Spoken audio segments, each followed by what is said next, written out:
I really do need to stream at some point though. Gotta grow the brand. Oh yeah. Grow the brand of Phantom and the fanboys. See, this is the thing. I need to. I just want to do coaching, man. I wish I was good enough for people to want coaching with me. You're to get the Medify account? Yeah. Pokemon Trainer.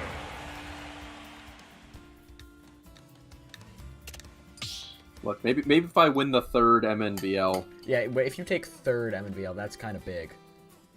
The three-peat. I mean, you're gonna have to beat Lazy Zach to do it, so I'm gonna there's beat some Lazy Zach. competition.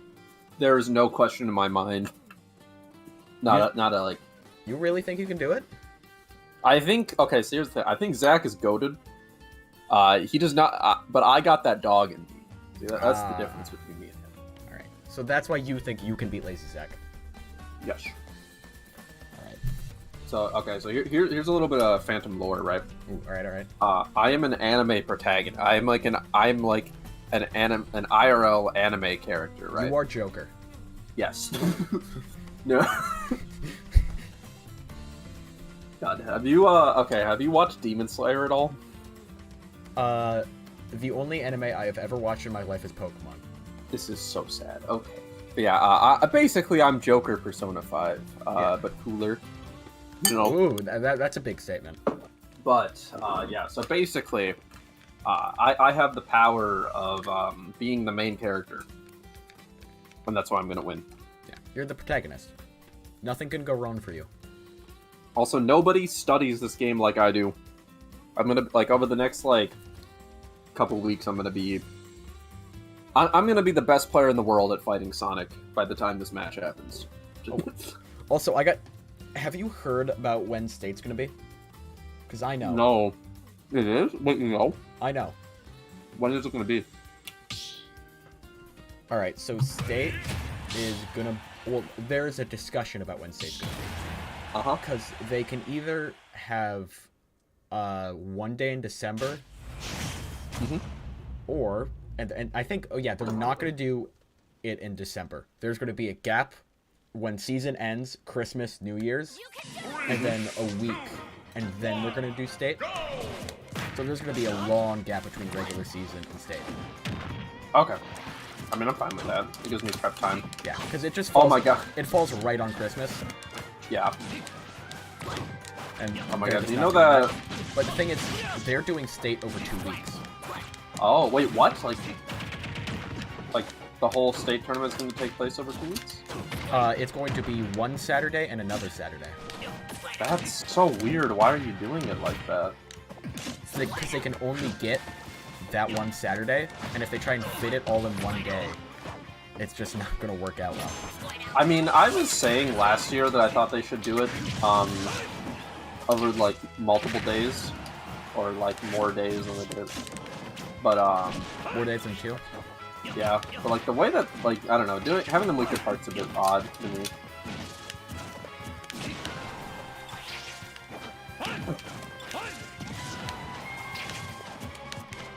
Just kind of when else are they going to do it?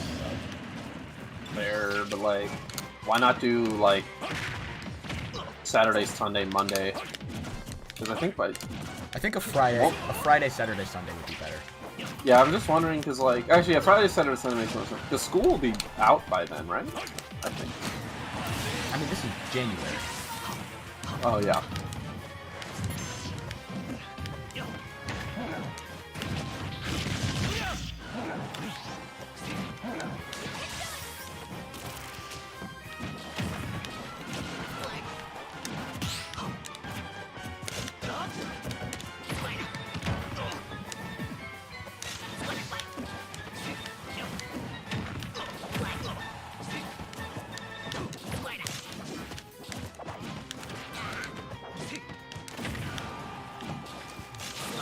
Oh fuck. Okay.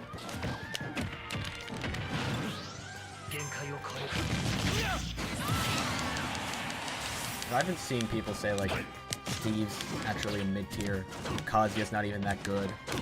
When can we have that energy for Pyramithra, PT? I mean, the character's sci-fi.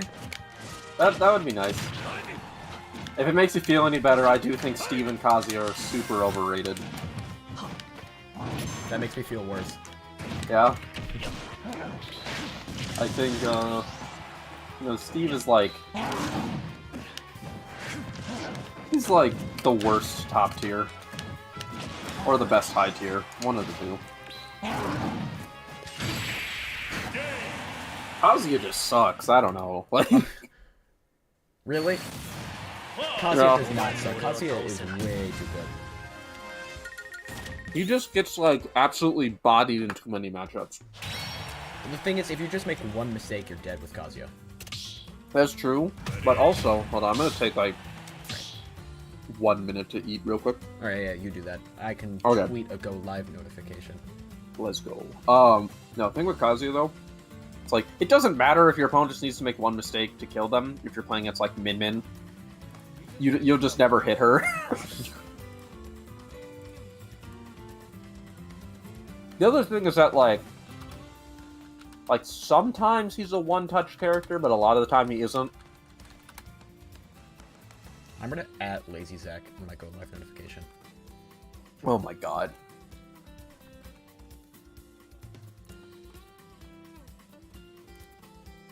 What is it? It's just live and training to beat Lazy Zach. Nice.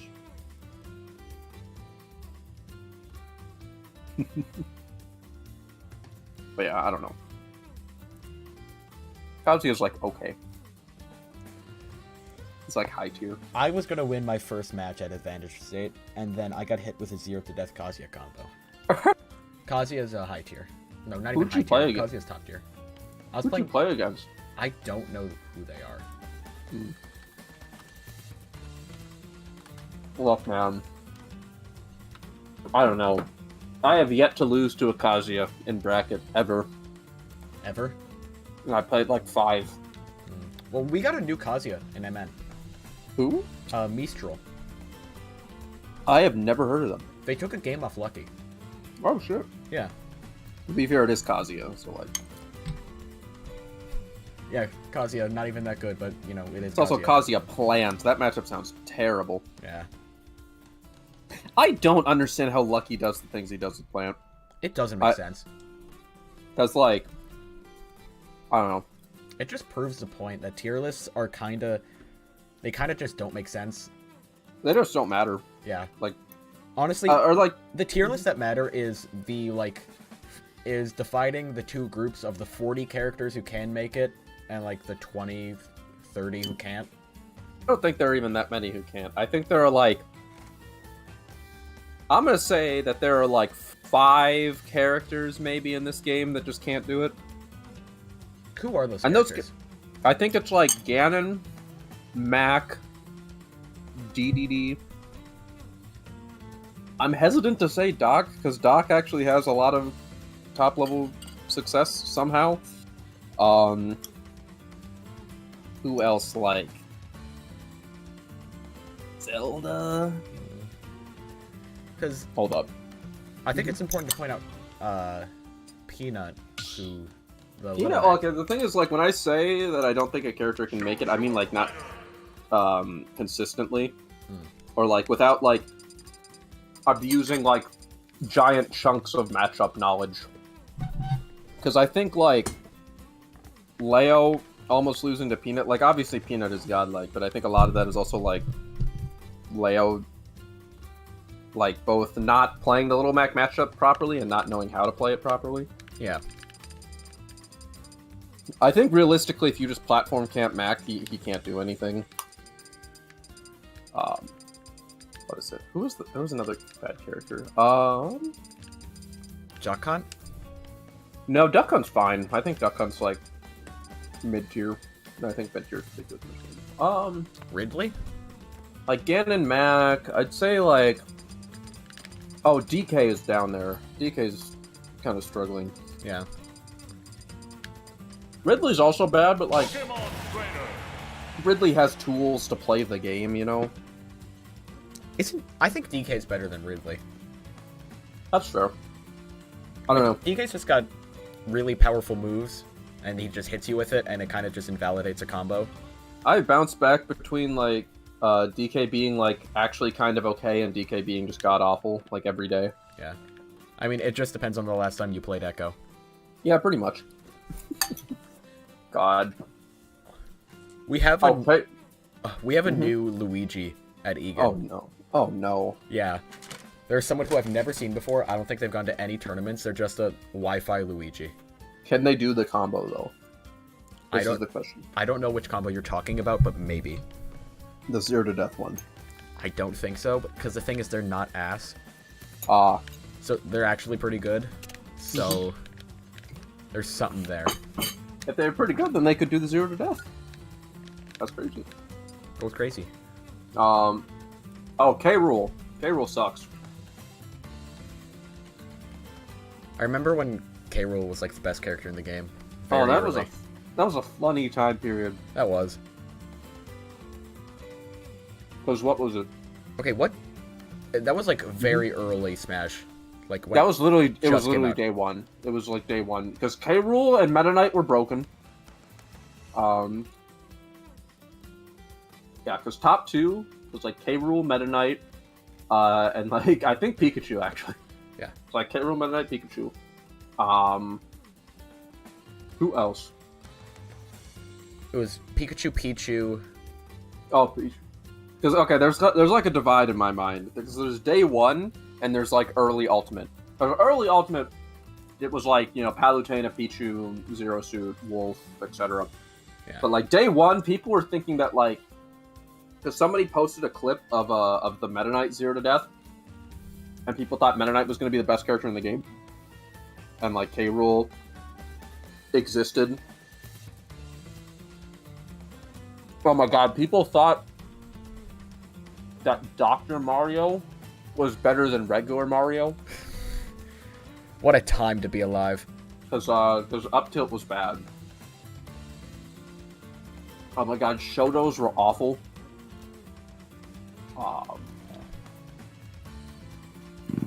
Lazy Trying to Zach's not in MNVL yet, like on League Spot. Damn. Yeah. Crazy. But, our fantastic League of Legends and Valorant team is. League of Legends. Oh, we have 5 people for our league team because we peer pressured someone into it. Oh yeah.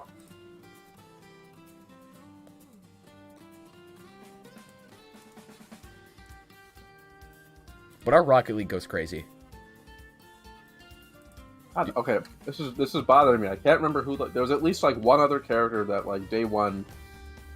People thought was really good. That was not. The Belmonts?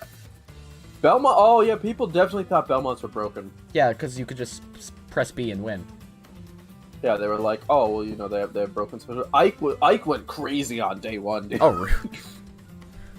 Because like that was Leo's main. Like Leo's day one was Ike. And oh yeah, that would go crazy. And then he had pre-patched Nair, so he just Leo would cause nobody knew how to parry yet, so Leo would literally just Nair people, and they'd die at like 50 or not 50, they die at like 80, and people were like, "Oh my god, Ike is the best character in the game." Oh my god, Ike goes crazy. Oh my god. If MK Leo seriously considers picking up Marth and like actually does well with him at tournaments, I can guarantee you we will see people post about how Marth is the best character in the game. The best character in the game. I think people would start talking about how Marth is like the sleeper top tier or something and better than Lucina. I think the one thing is, here's my hot take, because Leo keeps talking about like how he wants to play Marth. I think he might play Marth. I don't think Leo's Marth will ever be that good in this game. I don't think Marth is a Leo character in Ultimate. Because like. Same thing with Pyramithra, actually. Yeah. Like, I really don't think they fit his playstyle. It's kind of the same thing with Marth. But Marth is, Marth in this game is a lot less about, like, good spacing and stuff like that, and more about, like, how do I kill my opponent at 0? Like, how do I just absolutely rob them? And that's not really a Leo game. So basically, this is why you should go back to playing Violet, in my opinion. True. Okay. I am almost done with my food.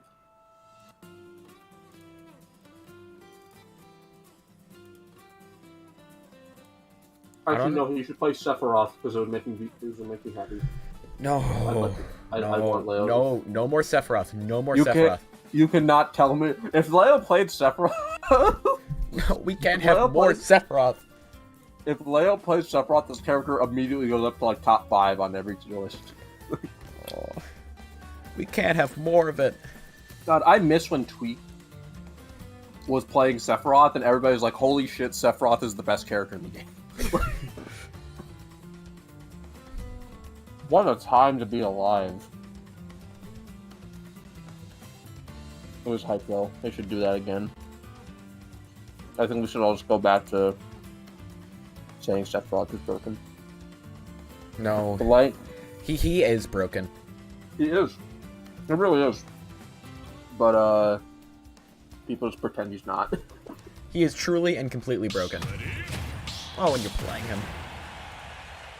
Yeah, I remember there was a point in time where I got like actual character hate for playing Sephiroth, and I think that's really funny because now people talk about this character like he's a fucking like honest working man's mid tier or something.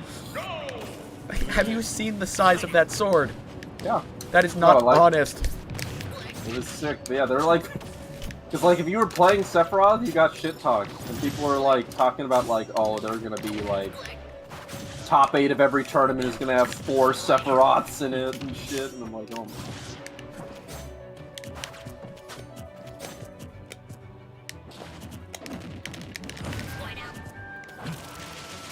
How did that hit me? Oh, I keep misinputting that, and I don't know why. I need to get that worked out before tomorrow. Mm.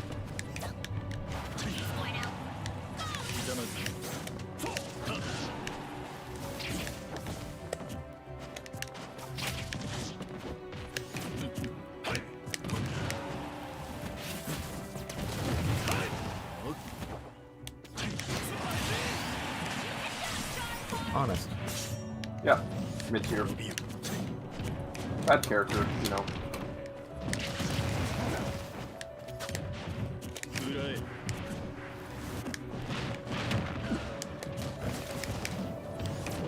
I wonder if I can kill Zard at 0 with the... Oh, I messed up.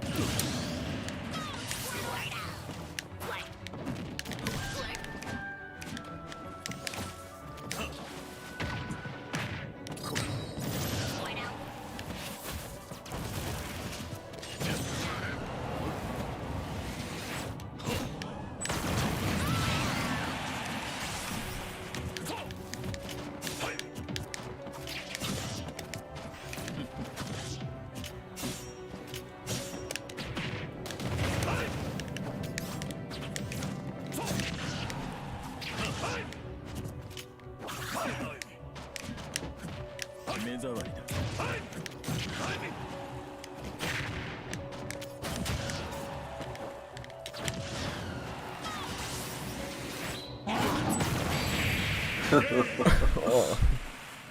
Flare Blitz should have killed there. You're right. Like an honest. It should have just taken 2 stocks and killed me outright. Agreed, 100%. Oh boy.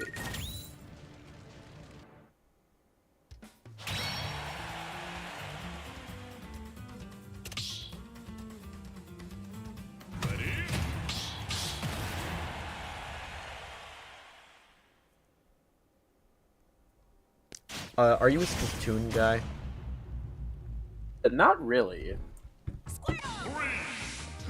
I don't think I own Splatoon 2, but I'm pretty sure I've never actually played it. Like I said, I'm weird. I don't really play video games like that for the most part. I stay on that Smash Bros. Grind. Yeah. Oh, I could have killed you, but I didn't trade stocks.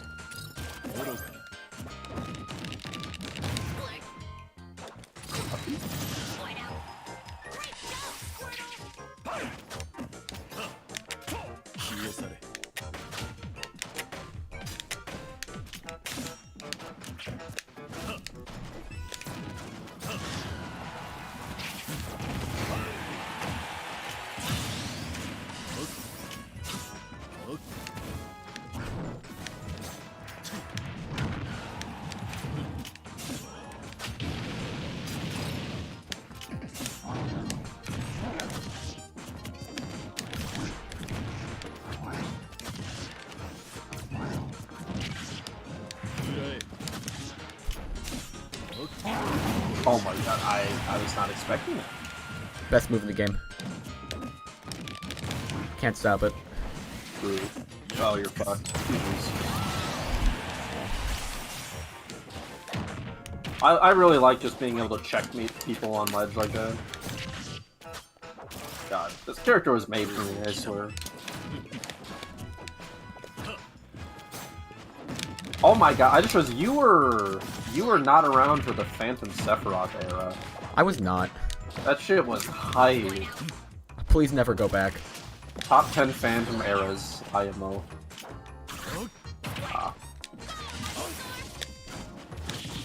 Top worst Phantom moments, picking Sephiroth. Nah, it was sick. I went through this whole thing. It's like, they added Sephiroth and I was like, yo, dude, it's the guy from Final Fantasy. It's the guy! What was it? I love it. Yeah, I was like, oh, it's literally the guy from the game I like. They should add the guy from Spy Movie 3. Or Spy Kids 3. Do you remember that? No. Yeah, I do. They shouldn't have that. Yeah, get Elijah Wood back. Oh my god. They'd go crazy. Yeah, so like they add Sephiroth, right? And at this point in time, I was like even more bad than I am now, right? Yeah. Like I was really bad at Roy, and part of that is like, hold on, gotta get a sip of water. Say hi to yeah. the So people. part of that is like this may surprise you. I play lame as fuck in like 99% of games. Like I really do not play Rushdown in any other fighting game. And like even when I played Yu-Gi-Oh, I played almost exclusively like control decks.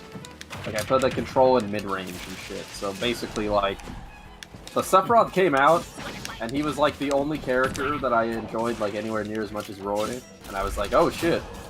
He's basically, I like this character as much as Roy, and he just fits my playstyle much better. And so I dropped Roy, and I played Sephiroth. Like that was like the longest I ever went without like playing a character that wasn't Roy, like seriously. The longest you were clean from anime. Yeah, pretty much. For a completely different anime guy. I was gonna say Sephiroth is significantly more anime, I think. Bro is literally Then Fire based Emblem? Okay, you have to understand, Roy is from a period of time in Fire Emblem before it was, like, all anime. Sephiroth is literally based off an anime character, like, bar for bar. See, I don't know if you've ever read Berserk, but, hate to break it to you. Cloud is literally just, like... Cloud is literally just Guts from Berserk. What came first? Berserk. I'm pretty sure the guy who made Final Fantasy VII actually said in like an interview that because in Berserk like there's the main character, his name is Guts, and there's a guy named Griffith, and they basically have they have like a slightly different dynamic than Cloud Sephiroth, but the guy who made FF7 said that Cloud is based off Guts and Sephiroth is based off Griffith. So yeah, Sephiroth is scientifically more anime. Scientifically proven to be 40% more anime than Roy. Oh my god. As backed by real American patriots. True. But yeah, so I don't know, because like now that I think about it, like, yeah, because like I basically was playing mostly Sephiroth, but there was also like a period where it was like Roy, Sephiroth, co-main. It was like half and half. That shit was hype. My Sephiroth went stupid. I almost won a set against Visitor with my Sephiroth because he was on like a bet to play Steve for a month, and I picked Sephiroth and I shit on him, and then I got reverse 3-0, but we don't talk about that. We don't talk about that. All right, we're gonna get some real practice in here. Okay. No Kazuya. Oh shit, that's crazy. I'm gonna see how easy it is. I've never played this character in my life. Oh shit. I don't know. I can't play this character for shit. How do you spin dash? Side B. All right, then this is about to go crazy. Oh my god, it's just like Lazy Zack.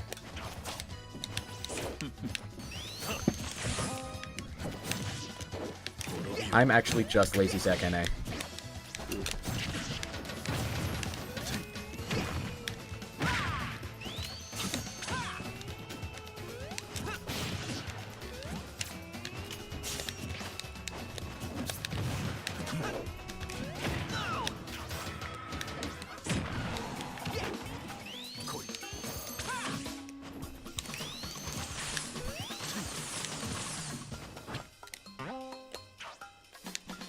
I don't really know how to play Sonic. Yeah. I'm trying my best here.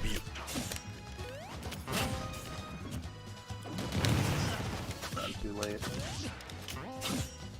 Dude, Sephiroth is so bad. Honestly.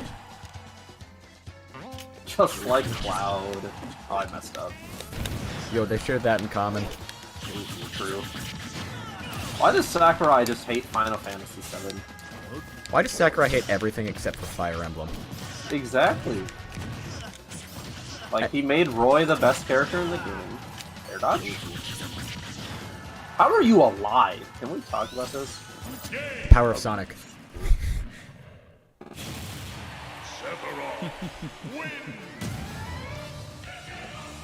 I saw God, this I thing. love. Oh, and it made perfect sense about how Fighter Pass 1 and Fighter Pass 2 are exactly the same. Yeah, are they? You start off with a Nintendo character that everyone understands. Piranha Plant, Min Min. I don't know, man. I don't think Plant makes any sense. It kind of does. It's Also, a Mario character, and so I that's feel like- kind of given. I feel like Plant and Min Min definitely should both not be in this game. If I'm being. It's a passable Nintendo character. Yeah, that's fair. That's fair. And then you move on to Joker or Steve. That's like the what the fuck moment. Like, oh my god, this is crazy. Uh-huh. And then you get Anime Sword Fighter. True. Actually, wait, hold on. I thought, Hero and Sephiroth. No. That's true. I forgot. Is Hero and Hero's anime enough? Yeah, Hero is very anime. And then two characters in one, which is a bit of a stretch, but they're the two that have "and" in their name, with Banjo and Kazooie and Pyra Mythra. True. And then you get a Shoto. Yeah, oh my god. They did not need to add 2 more fighting game characters. And then you get the second anime sword fighter that no one cares about. Hey, fuck you. I love Byleth. I popped off so hard when they added Byleth. Like, Byleth was, That was my weakest moment. Yeah. Seeing Byleth being added, I was crushed. So, okay, here's the thing that sucks. The Byleth in wheelchair was awful, but I think Byleth 100% deserved to be in Smash. I think that was super fair. I think... Remove 2 Fire Emblem characters, and then we'll talk. No, okay, here's what I'll say, right? I do not think Corrin should have been in this game. I think there's no reason for Corrin to be in Smash. And also, Chrom probably shouldn't be in either, if we're being honest about it. And also, look, they only add Sword Fighter Fire Emblem characters. Yeah, because they're awesome. Oh, this matchup is like 7-3.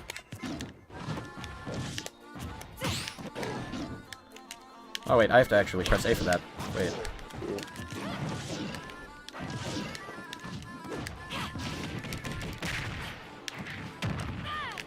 I also had a bit of a Corrin era. I had an era where I just hated Corrin. Yeah? Yeah.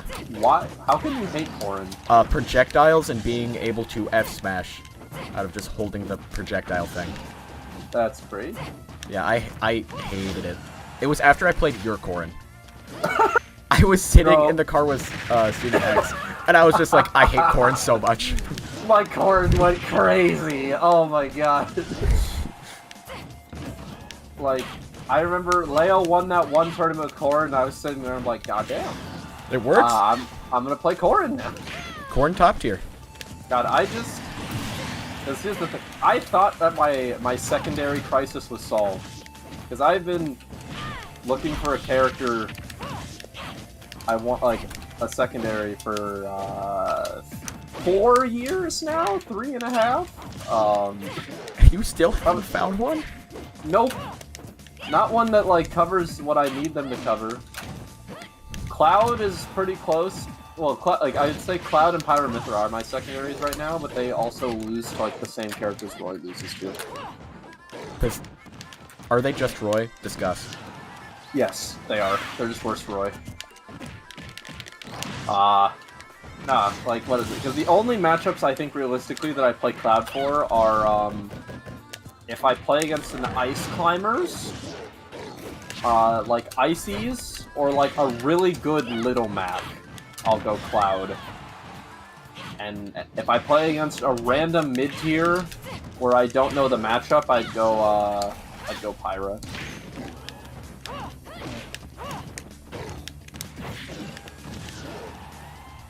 Oh, you're dead. Oh, that was pinned.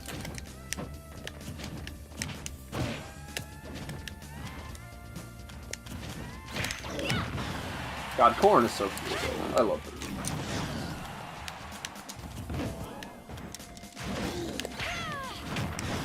Also that move. I love Pin. I hated that move. Yeah? Pin is awesome. How can you hate Pin?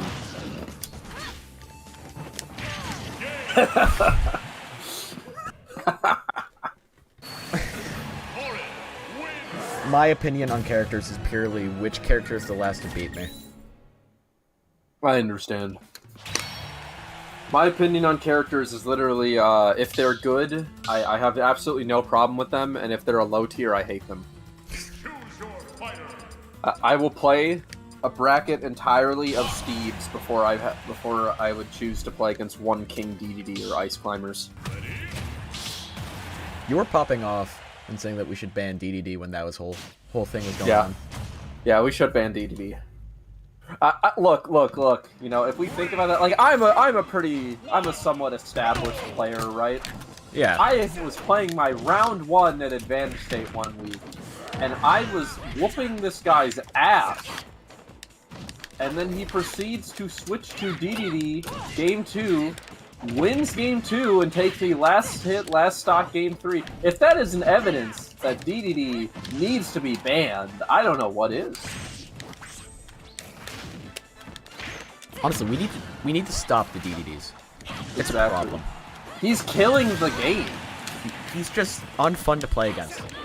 He lowers viewership because nobody wants to watch DDD. Like, you know, the game will die if we don't ban it.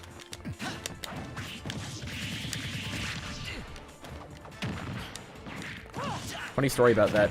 When I was casting at Advantage State 50, my dad sent me a text message saying about how much he hated Sonic while I was casting. Yo, that's hype. Yeah. He said, "What's up with the scrotum guy?" What? Why did you call him that? Because we were talking about balls. Oh, I see. Yeah. See, it makes sense once you get the logic of it. Yeah. Oh, Wi-Fi.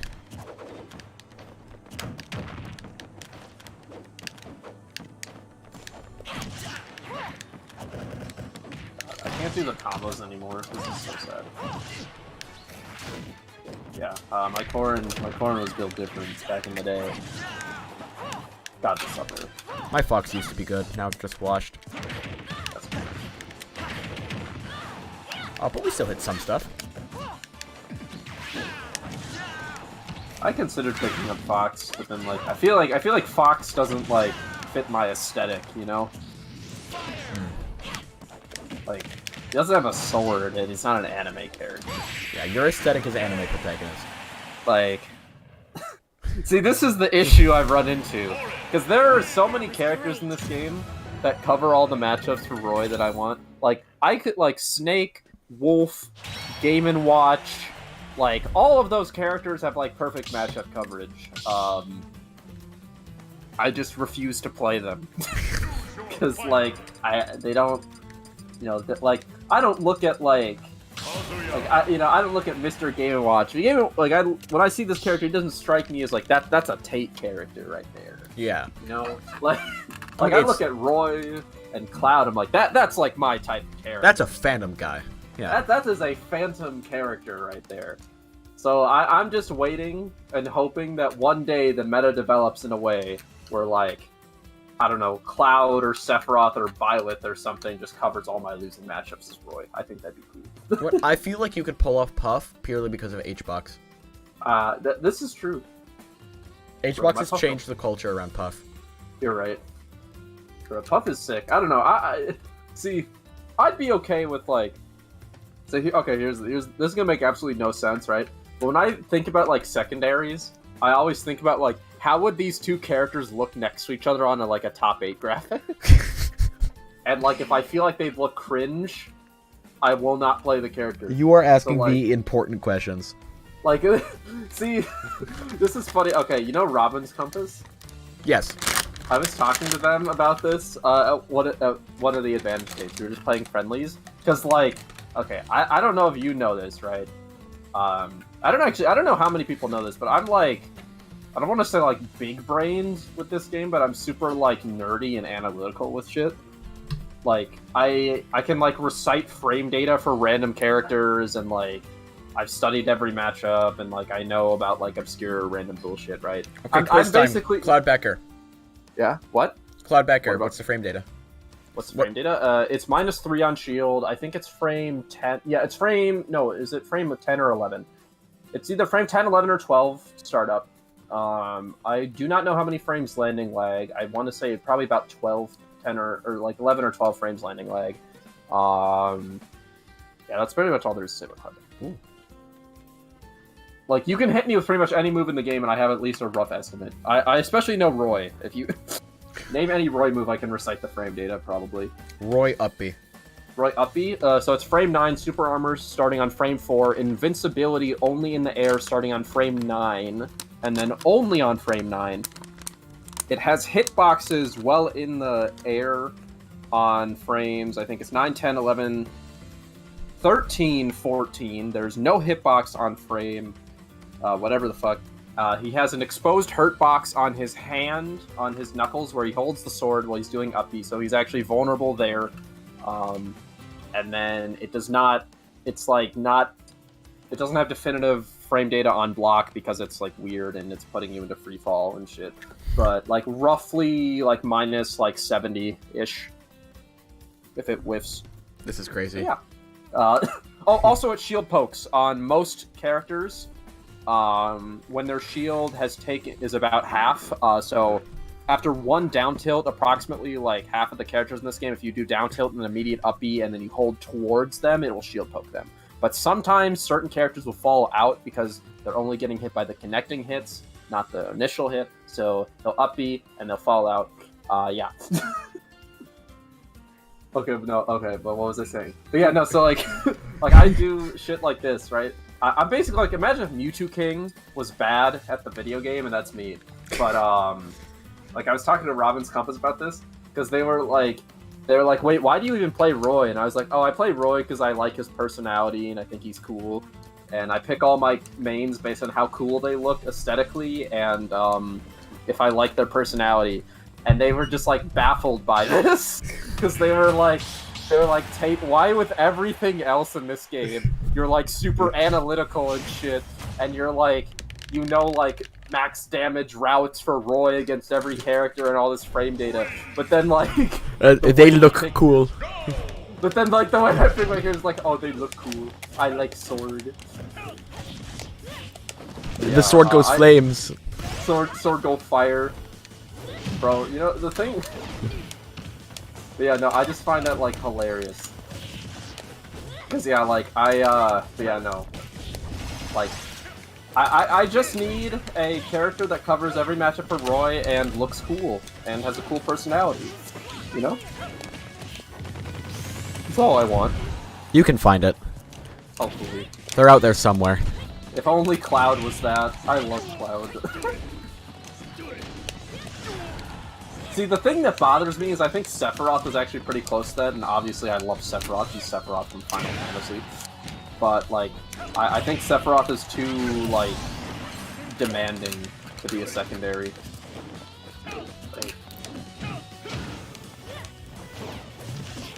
Too demanding to be a secondary? Like, he requires too much upkeep, if that makes sense. Like, if you, like, okay, like, Sephiroth isn't, like, a character you can, like, keep in the back pocket. He's, like, you need to, like, actually play Sephiroth. It's, like, the same logic as, like, why Leo doesn't play Joker at every tournament. Because he was saying that, like, Joker is, like, very high maintenance. So if the Joker isn't, like, super thoroughly practiced, it's not Kazuya very Mishima. good. Ozzy on Issue. Yeah, but he should play Joker at every single tournament. I think I really want to see Leo do like Violet Joker co-main. I think that would actually be perfect. Yeah. Violet Joker and then maybe Pyra Mythra for some matchups. I think that's like the optimal Leo lineup.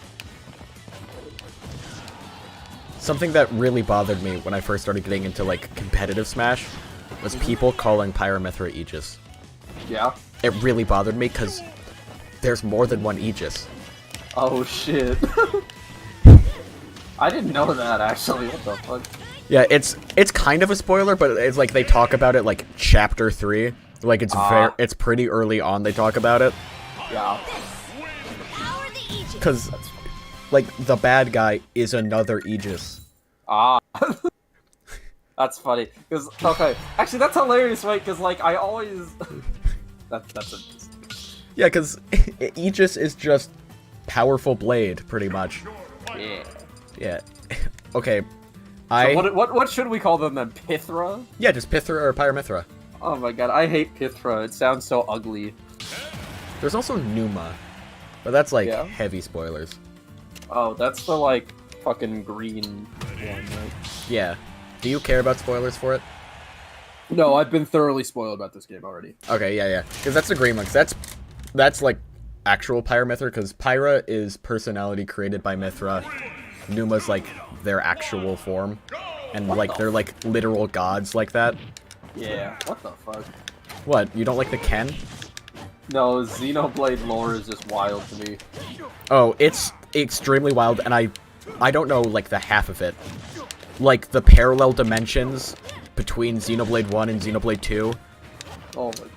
How I'm pretty sure they collide in Xenoblade 3, but I'll have to get back to you when I finish it. Nice. God. The Xenoblade is crazy. Yeah.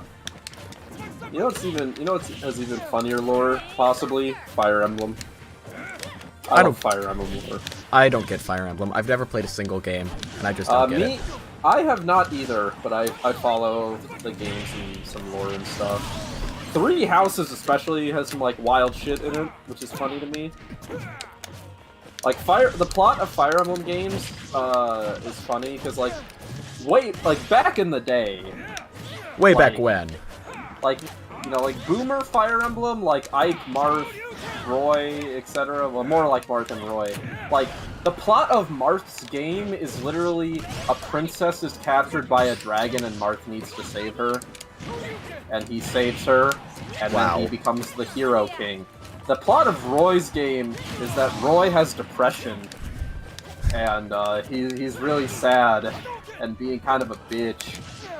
Because his dad is, like, terminally ill or some shit, you know, like, he's being kind of a crybaby over it. And, you know, his dad's dying, and he's, like, 15 years old, and they're like, okay, Roy, you need to lead the army now, and Roy's like, okay, but then his mentor gets murdered in front of him, and then his mentor is dying, and is like, Roy, you need to protect my daughter. And Roy's like, okay, man, I got you, and then all his guys are dying because they're severely outmatched. And he's very sad because all his friends are dying in the war. And that's the plot of fucking Fight. And then he has a funny sword that sets people on fire. Anime's weird, man. Anime's awesome, but yeah, like that's... And then you know, you got Ike's game, where the plot of Ike's game is that Ike is a fucking Chad. That's it? Pretty much.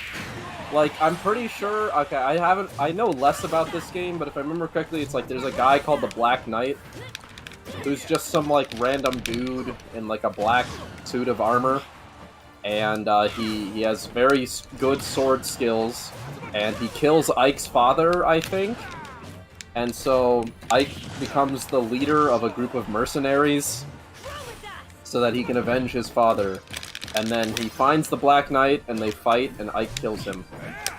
Oh wait, actually no, I forgot. Also, Ike is awesome, because that sword he carries around, that's called, I think it's called Ragnail, and it is a two-handed greatsword that he wields with one hand, because he's just a baller like that. Oh, wow. So, yeah, so that thing is like, They don't really show it very well in Smash, but that sword is like approximately the size of Ike.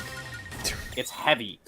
And in the game, I think it's thicker. So he just has this giant hunk of metal that he carries in one hand. But so he kills the Black Knight, and then he just fucks off.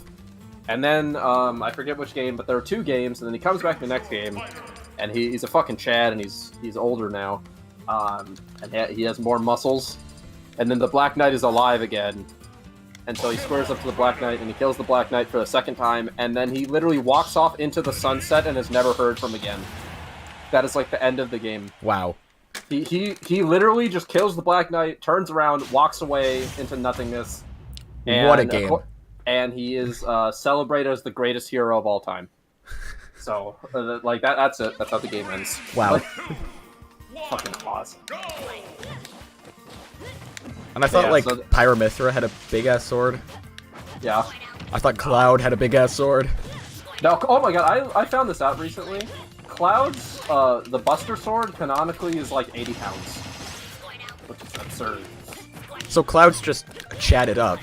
Well, Cloud is he's a super soldier. Yeah. Yeah, I was gonna say, do not get me started on Final Fantasy VII lore. I will be here all day. Don't spoil me on that, because I'm, like, actually kind of playing through it. Okay, I will not. Well, and it's kind of interesting, you know, like, ooh. How far Sephiroth... are you into? I got to the point... I'm playing the remake. Okay. Wait, so I'm assuming you haven't played the original then? I have not played the original. I'm a child, so... So I will tell you something right now. I won't spoil anything, but the remake and the original do have different plot lines. Yes, I've heard that, and I know because they realized, wait, our main antagonist of the entire game doesn't show up in the part we're remastering. Yeah. Maybe we should change a few things. They literally were like, we want Sephiroth to show up. Because he's kind of like a big deal, and then we get He's kind of the guy of this game. Yeah, then we get the One-Winged Angel remake, and then it goes crazy on YouTube. I fucking love One-Winged Angel. God. During my Sephiroth phase, I legitimately contemplated hiring a choir to follow me around at a tournament and sing One-Winged Angel. Do it anyway. Go to state, only play Sephiroth. Oh my god, I'd win. It'd be sick. Me and Student X, we already have a plan for what we're going to do at state. Yeah? I'm going to strap a monitor to my chest, nice. And we're going to be going around money matching people, but the twist is, it's going to be Student X's Garfield, as he dresses up as Garfield against them, and I'm going to be dressed as John Arbuckle. Oh my god. Yeah. And we're going to, like, bring lasagnas that he's just going to eat mid-set. Will I get some of the Student X lasagna or no? That depends if you beat him in the money match. Alright, I'm beating him in the money match then, for the lasagna. That's some big claims right there. Look. I need this lasagna in my life. Also, one of the strangest things on Twitter, I think, is that the Rage Quit people follow me and like a lot of my posts. Oh my god, and I just can't go to any of their tournaments. Yeah. I'm so sad. Actually, I'm not sad, because like, I feel like I would not enjoy the Rage Quit tournaments. Oh yes. Not my vibe, I don't think. They'd be fun if I was 21 and could drink. See, here's the thing I don't get, right? Like, I don't really understand the appeal of drinking like that very much to begin with. I especially don't understand it with Smash, because like I said, I'm a sweaty tryhard. Because like if I was old enough to go to Rage Quit, I wouldn't drink because I'd want to win. Like that'd be really funny though. I'd be sweating my ass off against like all the like fucking completely wasted, like washed up, like good players and shit. Like that's how you make it on PR. Actually, just farm Rage Quit. It's a PR event. Does it count? It should. There's people there. I thought it has to be like an open bracket to count for PR. Wait, do invitationals count for PR then? I mean, our PR is so just screwed anyway. It wouldn't make a difference. I need to fabricate a tournament. Hold on. I am going... Okay, so here's something I've been thinking about doing. I've been thinking about... I thought it might be fun. Because, like, you know, spoilers, my birthday is happening soon. Ooh, yo. I know, September birthday gang. Yeah, exactly. But I was thinking it might be a fun idea to like get some people I know together and do like a little Smash tournament for the funsies. But what's the twist? Well, here's what I'm thinking now. We make the twist that what is it? Like, we just get like Loaf. We get like all of the top 10 PR players there, but then I just DQ them out of bracket like round 1, or like I just report that I beat all of them, and then we just make sure we have enough people to count for PR, so that I just have PR wins over everybody when I make PR. You need to like lock them in the bathroom. Yes. I'd be like, oh no, they missed. They're 5 minutes late for their set. DQ. I need to stop doing that.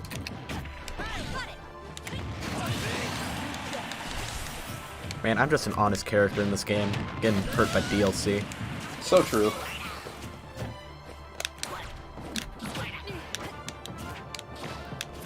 Please, just once.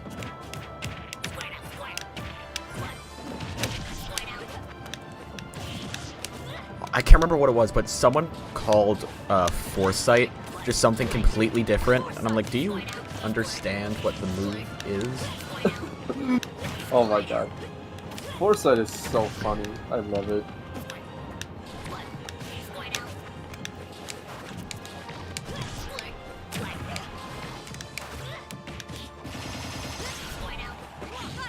I really want to talk to people in the Smash community just about Xenoblade lore. Yeah? Make sure they get it right. Oh my god. I want to do that, but with Final Fantasy and Fire Emblem lore.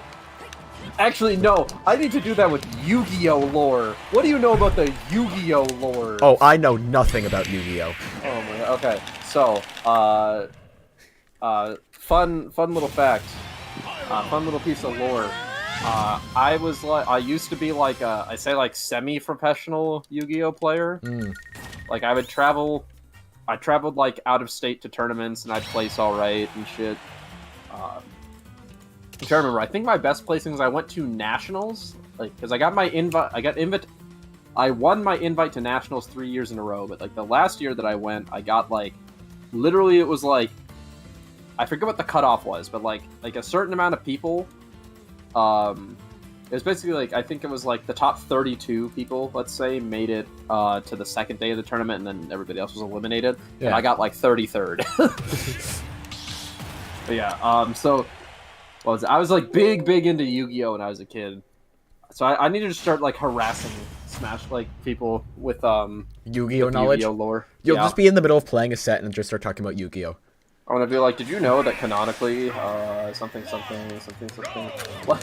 I'm trying to think of some like absurd, out of context Yu-Gi-Oh fact. Hold up.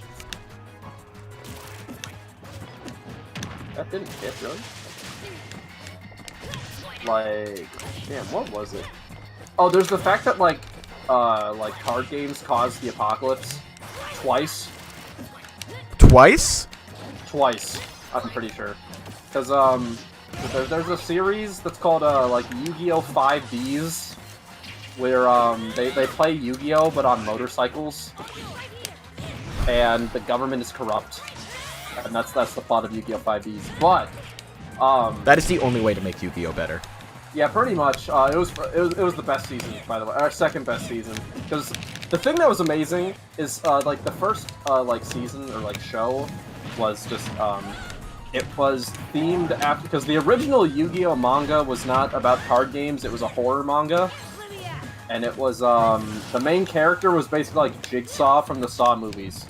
Like he would, he got possessed by an ancient Egyptian ghost because he solved a puzzle, and he would just murder people. Like he would just pull up to bad people, and he'd be like, I challenge you to a game, and then because they're greedy and they want to win or whatever, they would accept his offer, and then he would beat them in the game, and the condition was if he won, he got to kill them, and they would die.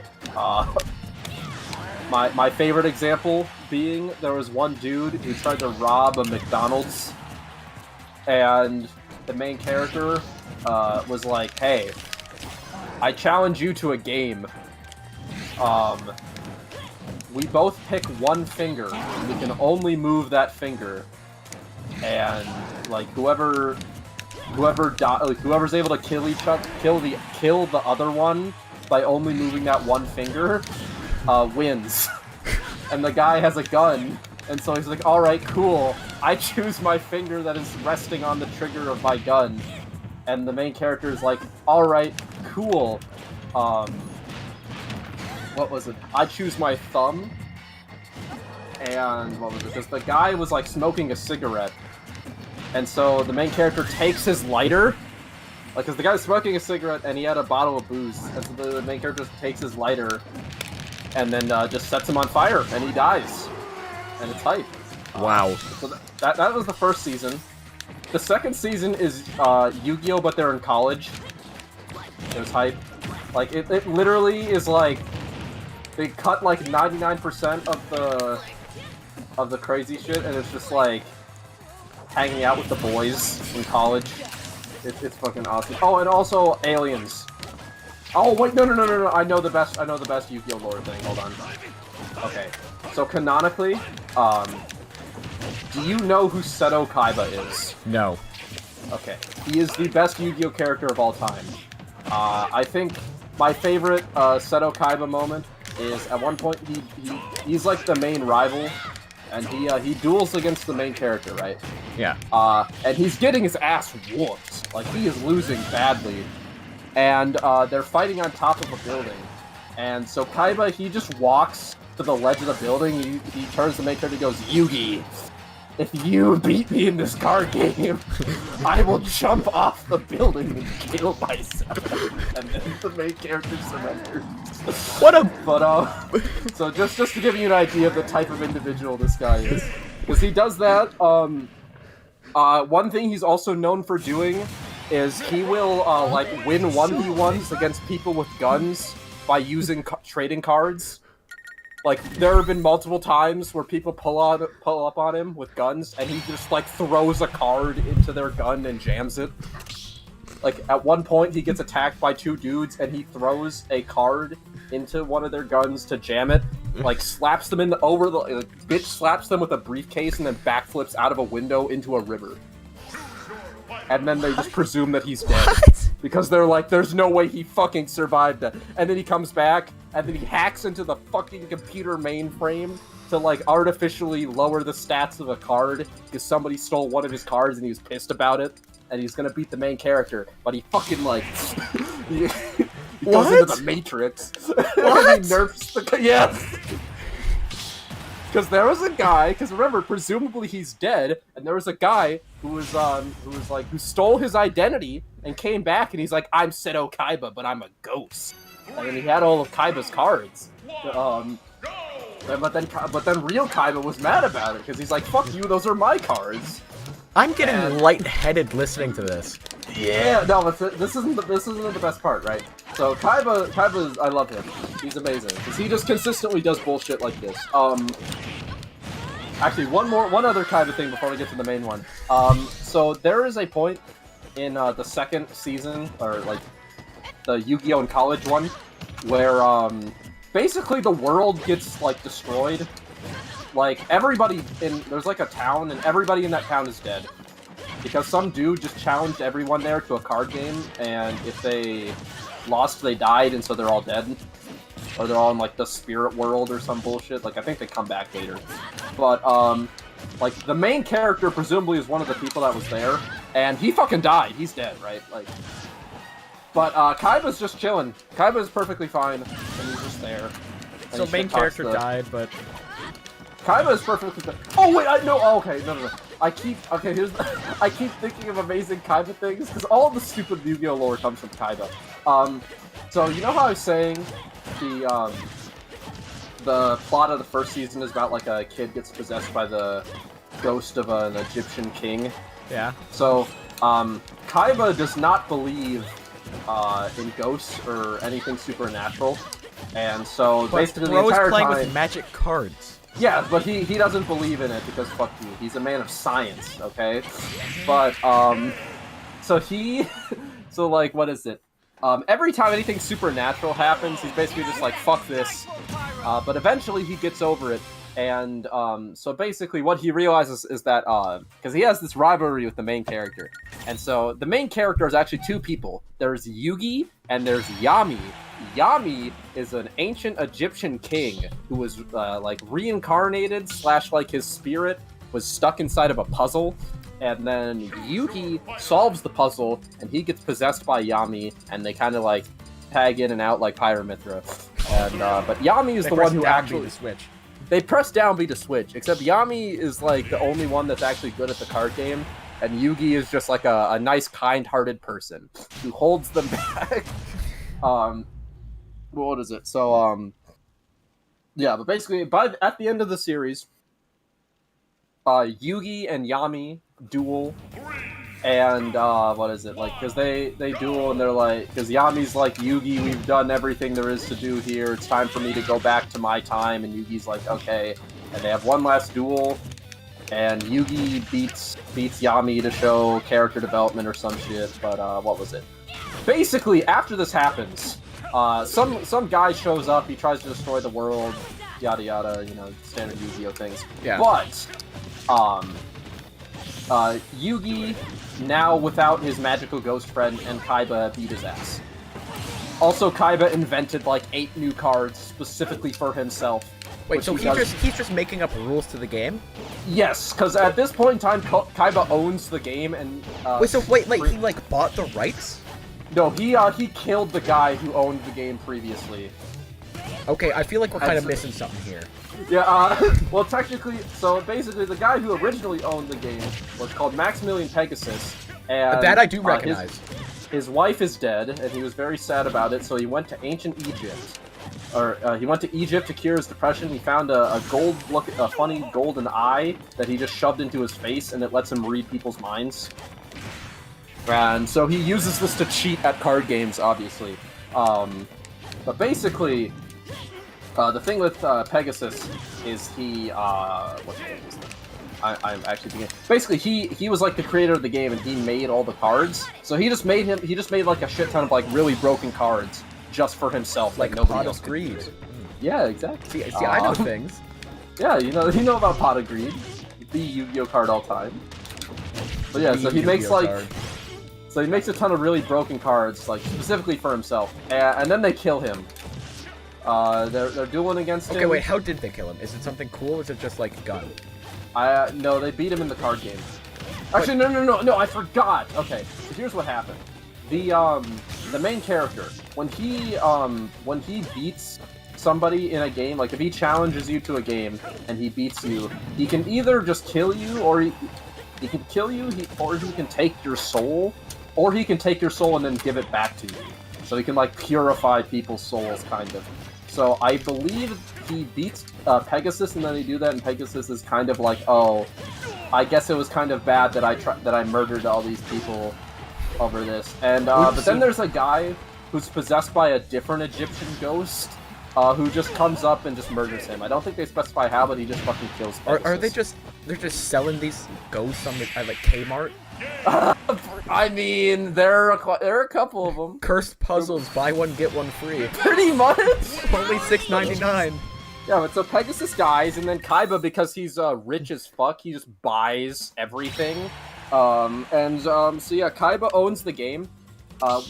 My favorite Seto Kaiba move of all time was he so I'm assuming you know what the Blue Eyes White Dragon is, right? That's the really powerful one.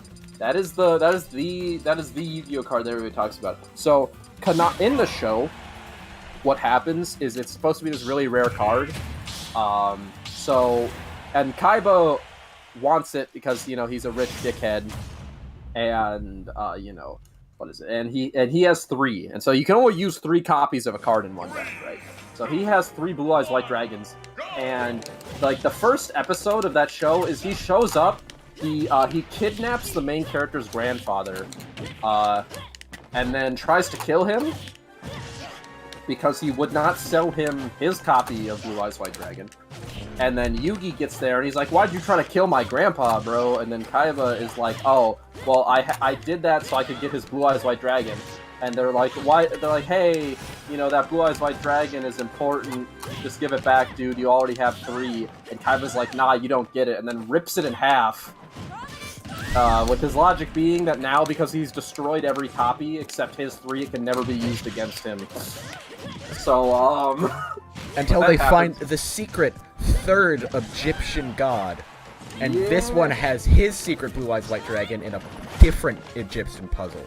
That would be hype. This time it's a jigsaw puzzle of the pyramids of Giza that you have to solve. Oh my god. I love Yu-Gi-Oh! But yeah, so Kaiba basically, he gets to a point where he just starts making like really broken cards specifically for himself. That nobody else can use, and he somehow still loses to the main character. But after all the events of the main series, there's like a prologue or like an epilogue movie thing, right? And Yugi and Kaiba beat this guy who wants to destroy the world. And basically what Kaiba realizes is that he's like, oh, all those times I lost to the main character, I was actually losing to the like ancient Egyptian pharaoh. And like I think Kaiba beats Yugi, like he beats the main character, but he's like, oh, this doesn't count because I haven't beaten the pharaoh as well. So he builds a machine. He builds a time machine. Actually, no, it's not a time machine. It's a transportation device that carries him into the afterlife. It lets him transport to and fro from the afterlife. I think it's just called a gun. Yeah, I was gonna say, but he basically dies. So he can go and like do his run back against the pharaoh, and presumably he wins, and then comes back and is killing. But this gets me to my favorite Seto Kaiba thing, because in the Yu-Gi-Oh! But in college thing, the main character has psychic powers and can talk to the spirits of the cards and shit. And so obviously his parents, taking the only logical conclusion, just like torture him with like weird science experiments to make him stop being weird. But one of the things that he did as a child was Seto Kaiba held a contest where he's like, I want people to send me their ideas for cards, and we're gonna make some of those cards into real cards. And this is not going because you'd think, you know, oh, they're gonna make them into real cards and then like give them to people or sell them or something. No, they take the cards and they shoot them into outer space because, and I quote, if there is, Kaiba says, what the fuck does Kaiba say? He says, if there is intelligent life in space, then we might as well teach him how to duel. And so they make the cards and they shoot them into outer space in the hopes that aliens will find them and learn how to play the card game. And then a meteor crashes down into Earth later, and the main character finds it, and it's his fucking like OC fan fiction cards that he made and got shot into space, and they're like possessed by space aliens now because there canonically are aliens and stuff. And yeah, he's best friends with a like 7-foot tall anthropomorphic sexy dolphin man who only he can see. Basically, the main character this season has schizophrenia. It's hype. I love Yu-Gi-Oh! So, humanity just decided, you know what, if there's aliens out there, we should send them a gun and tell them pull up. Yes, pretty much. Oh, and then I forgot, presumably at some point here, like the world gets destroyed because people got too good at the card game. Okay, I realize I've been talking about Yu-Gi-Oh! For a really long time. I'm gonna post this completely unedited onto YouTube and Twitter, and I'm just gonna call it Phantom ices out his opponent by talking about Yu-Gi-Oh! For X amount of time. I'm doing this at Summon. I'm gonna get to Summon instead of like... Because I'm gonna tell you, it's working. Oh my god. Okay. You just stop me whenever you get bored. Okay. But so basically, at some point, people get so good at the card game that it destroys the world. Because, basically, they make, like, a perpetual motion machine, or they make, like, infinite energy. Like, some dude, makes a machine that, creates energy. It's like a generator, but it's powered by dueling. It's powered by card game energy. But what happens is people get too good at playing the card game, and the thing just like explodes and kills everybody, and it divides the world. Who? What? Who survives the big card game energy explosion? Okay, so like the main character the main character of that season survives because he's the main character, and then the rich people do. So what happens is it's what so a strong horrible world to live in.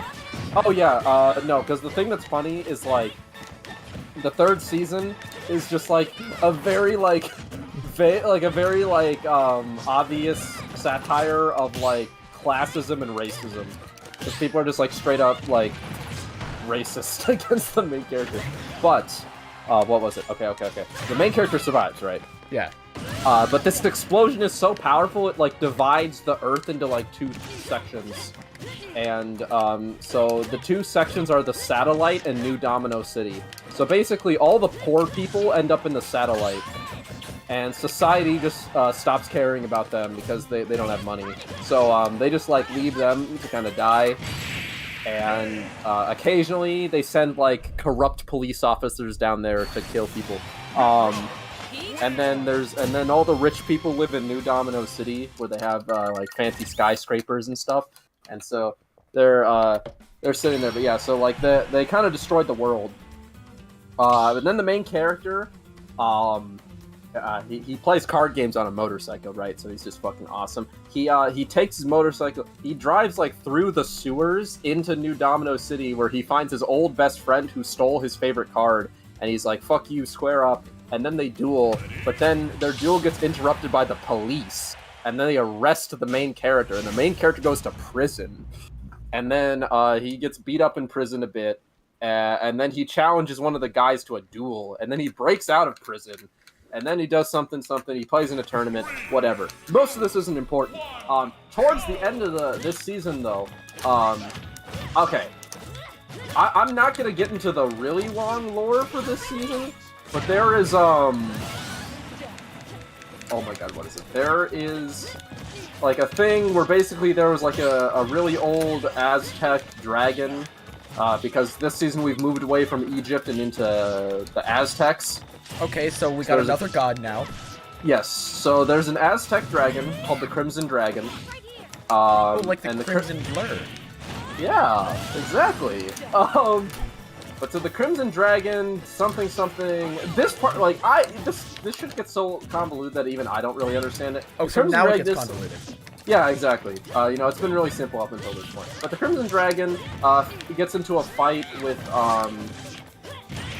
I think it's supposed to be his brother, Altamaya Tzolk'in, which is like the Crimson Dragon, but evil, right? And so they fight with each other.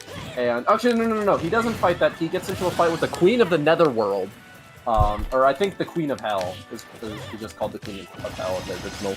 But so he gets into a fight with the Queen of Hell, and they're like, and Crimson Dragon's like, fuck you, and Queen of Hell is like, fuck you.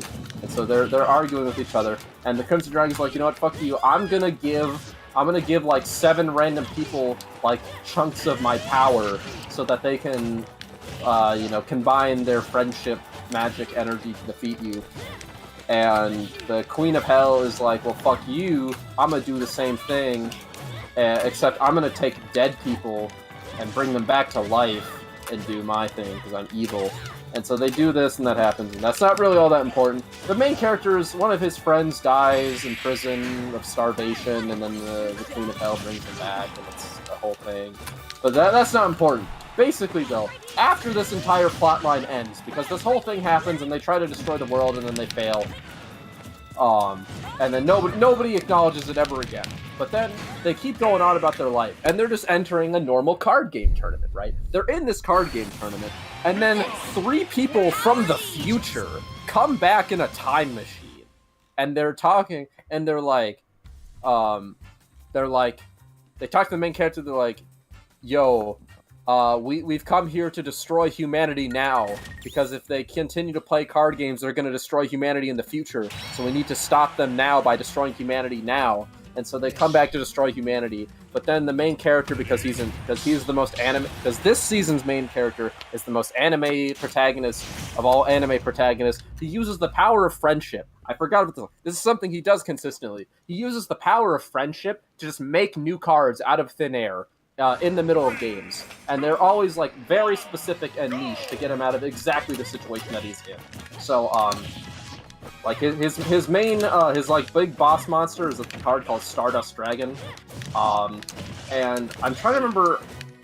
So for this season, his he gets like an upgrade to it that's called like Okay. Basically, there's Stardust Dragon, right? And then Stardust Dragon like evolves into Shooting Star Dragon, and then Shooting Star Dragon evolves into Majestic Star Dragon, and they use Majestic Star Dragon to like kill the Queen of Hell and stuff. But so the Queen of Hell's back. No, she's dead. They killed her a while ago. But like I forgot to mention this earlier. So, but basically, like Majestic Star Dragon is the one that kills the Queen of Hell.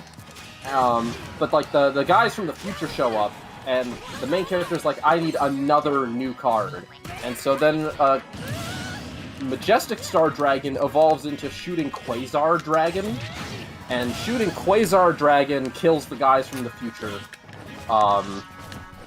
so that they can destroy humanity. And then later after this, the main character from this season and the last two main characters get stuck in like a time loop thing, and they all meet each other. And there's another different guy from the future that talks about how playing card games is going to destroy the world in the future in a different way, and they need to use the power of friendship to beat him too. So that happens, and then something, yeah. What happens after? At this point, believe it or not, the lore somehow going forward gets even more complicated. Because the next season, the plot is about what is the plot about? It's about like aliens. It's about ancient aliens. Okay, so we've gone from Egypt, rich guy, Aztec, now aliens. Yes. Plus the yes. So these ancient aliens. Ancient aliens. Yeah, they're like they've been here since the start of time. They invented the world, actually, I believe. But there are these aliens, and the main character he just happens to encounter one. But he has no memories for some reason. And there are these cards called the number cards. There are 99 cards that are numbered from 1 to 99. And each one of them contains a chunk of this guy's memories. And the rules are if you own a number card and you play against somebody with another number card, whoever wins that duel kills the loser and they take all their number cards. So the main character needs to beat everybody and steal their number cards from them, so that his guy can get all his memories back and they can uncover the secrets. And so basically it turns out he's part of this ancient alien race that like would like conquer other planets and do crazy shit.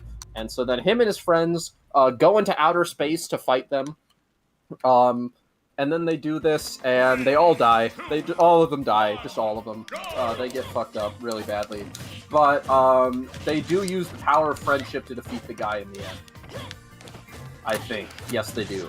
So they save the world. Through the power of friendship, like Joker. Through the power of friendship. Okay, so here. The next season is the last one that I actually understand kind of the lore, so I'll end it after this one. So in the season after this is like this one is about the multiverse and different dimensions. So in this one, basically, right, in Yu-Gi-Oh! There are different, like, you know, obviously you have monsters that you can play and make them fight and stuff, but there are different kinds of monsters, and there are different ways to summon these monsters, and we call these summon mechanics. So there are fusion monsters where you combine two monsters. There are synchro monsters where you get, like, have to know how to do math to play them. It's pretty cool. There are Xyz monsters. Imagine living in a world where you get to like do super like monster card battles, and you pick the math one. Look, the math one is hype, okay? The math one is sick. But and then there are Xyz monsters, which are the power of friendship monsters. Well, what was it? So, in this season though, the main character invents a new type of monster called pendulum monsters. And pendulum monsters are stupid, and they were so overpowered that they made the people who make Yu-Gi-Oh! They had to change the rules of the actual card game because of how overpowered they were. That's not important to the lore though. But the main character accidentally invents a new kind of monster, and they're called pendulum monsters. And he does something, and basically, he's just kind of doing his own thing, and then a dude who looks exactly like him but has purple hair and a deep voice just shows up out of nowhere and is like, "Yo, I'm the guy. You need to listen to me. I have important lore for you." And then before he can tell the character his important lore, he dies because another dude who looks like the main character except has green hair shows up. And kills the purple hair dude because he thought that he was a different purple hair dude who also looked exactly like the main character. But then the original purple hair guy becomes a ghost and follows around the main character and basically explains to him that for each of the different summon mechanics, the types of cards, there's a different dimension, and like in the multiverse, there's this dude going around like killing everybody, and they need to stop him.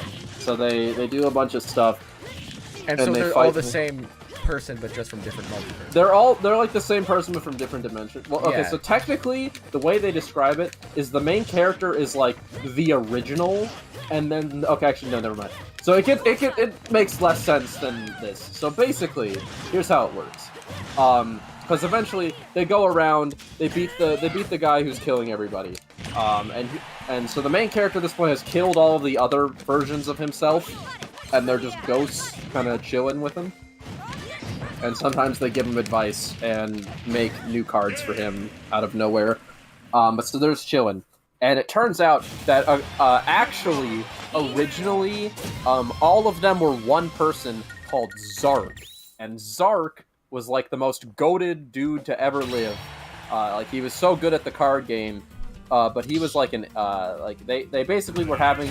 So what happened though is he was so good at the card game that he was winning all his matches, and he was like a professional whatever. And so that obviously it's supposed to be entertainment. So people are getting mad, and they started like getting mad at him for winning so much, and this made him very sad. So because he was sad, his cards were also sad. And so what happened is because his cards were sad, that he was sad, they started killing all of his opponents. And it turned out that this was actually very entertaining for the bloodthirsty peasants of this time. So they just turned it into like a gladiator battle thing, where he would just murder people with his cards, and he kind of went insane. And then something happens, and he gets split into like 5 different people because like alternate universes and shit. And he like creates this whole thing where there are like a billion different dimensions. And so it turns out that all the guys combined are like different parts of this guy, and all of their main cards were cards that he used. And so because they're all together again, he like manifests and he kills everybody. And then they beat him with the power of friendship, and he dies, and they act like it's a happy ending, even though like pretty much everybody's dead. And that's a happy ending. It's a happy ending, and that's Yu-Gi-Oh! Lore as far as I can recount it like accurately, because I don't know a ton about the newer, or like the 2 newest seasons yet. Wow.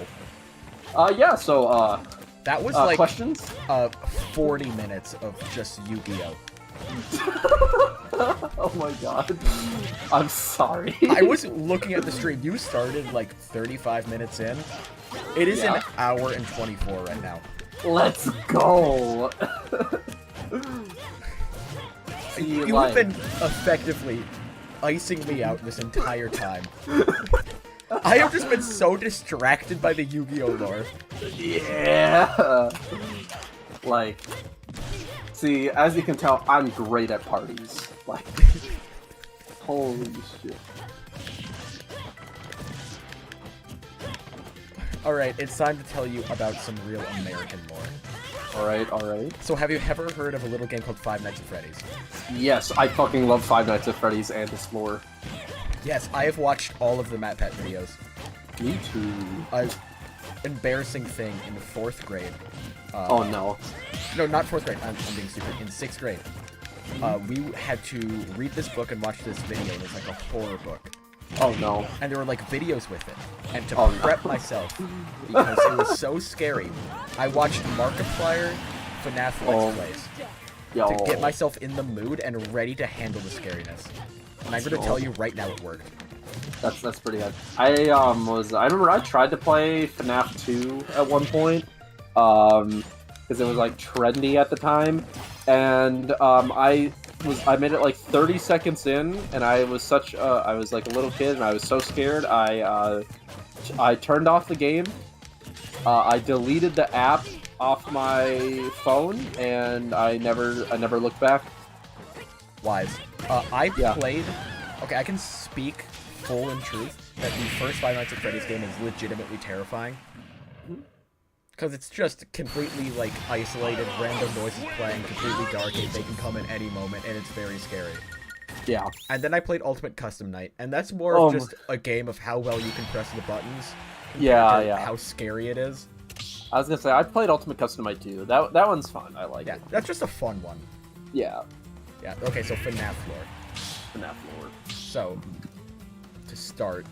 Well, where do you start with the FNAF lore? Alright, There isn't really a good place to start. There's quite a bit of FNAF lore to go over. Okay, Like, so you got these two guys. You got one guy named William. yeah. You got another guy named Henry, who Yes. shares my name. Oh, true. I'm actually named after FNAF Man. That's crazy. So the two of them, and they decide, you know what, we're gonna create a business together. Yeah. We're gonna go like Freddy Fazbear's Diner or something. And now Actually- this is where the first bit of confusion happens. I'll have you know, the name of their original business venture is Fredbear's Family Diner. Yes, that's what it is. Thank you. Thank you for keeping me honest on the FNAF lore. Exactly. That's what I'm here for. And they create that business. And Yes. the first confusing part happens where something happens where that diner stops. Yeah.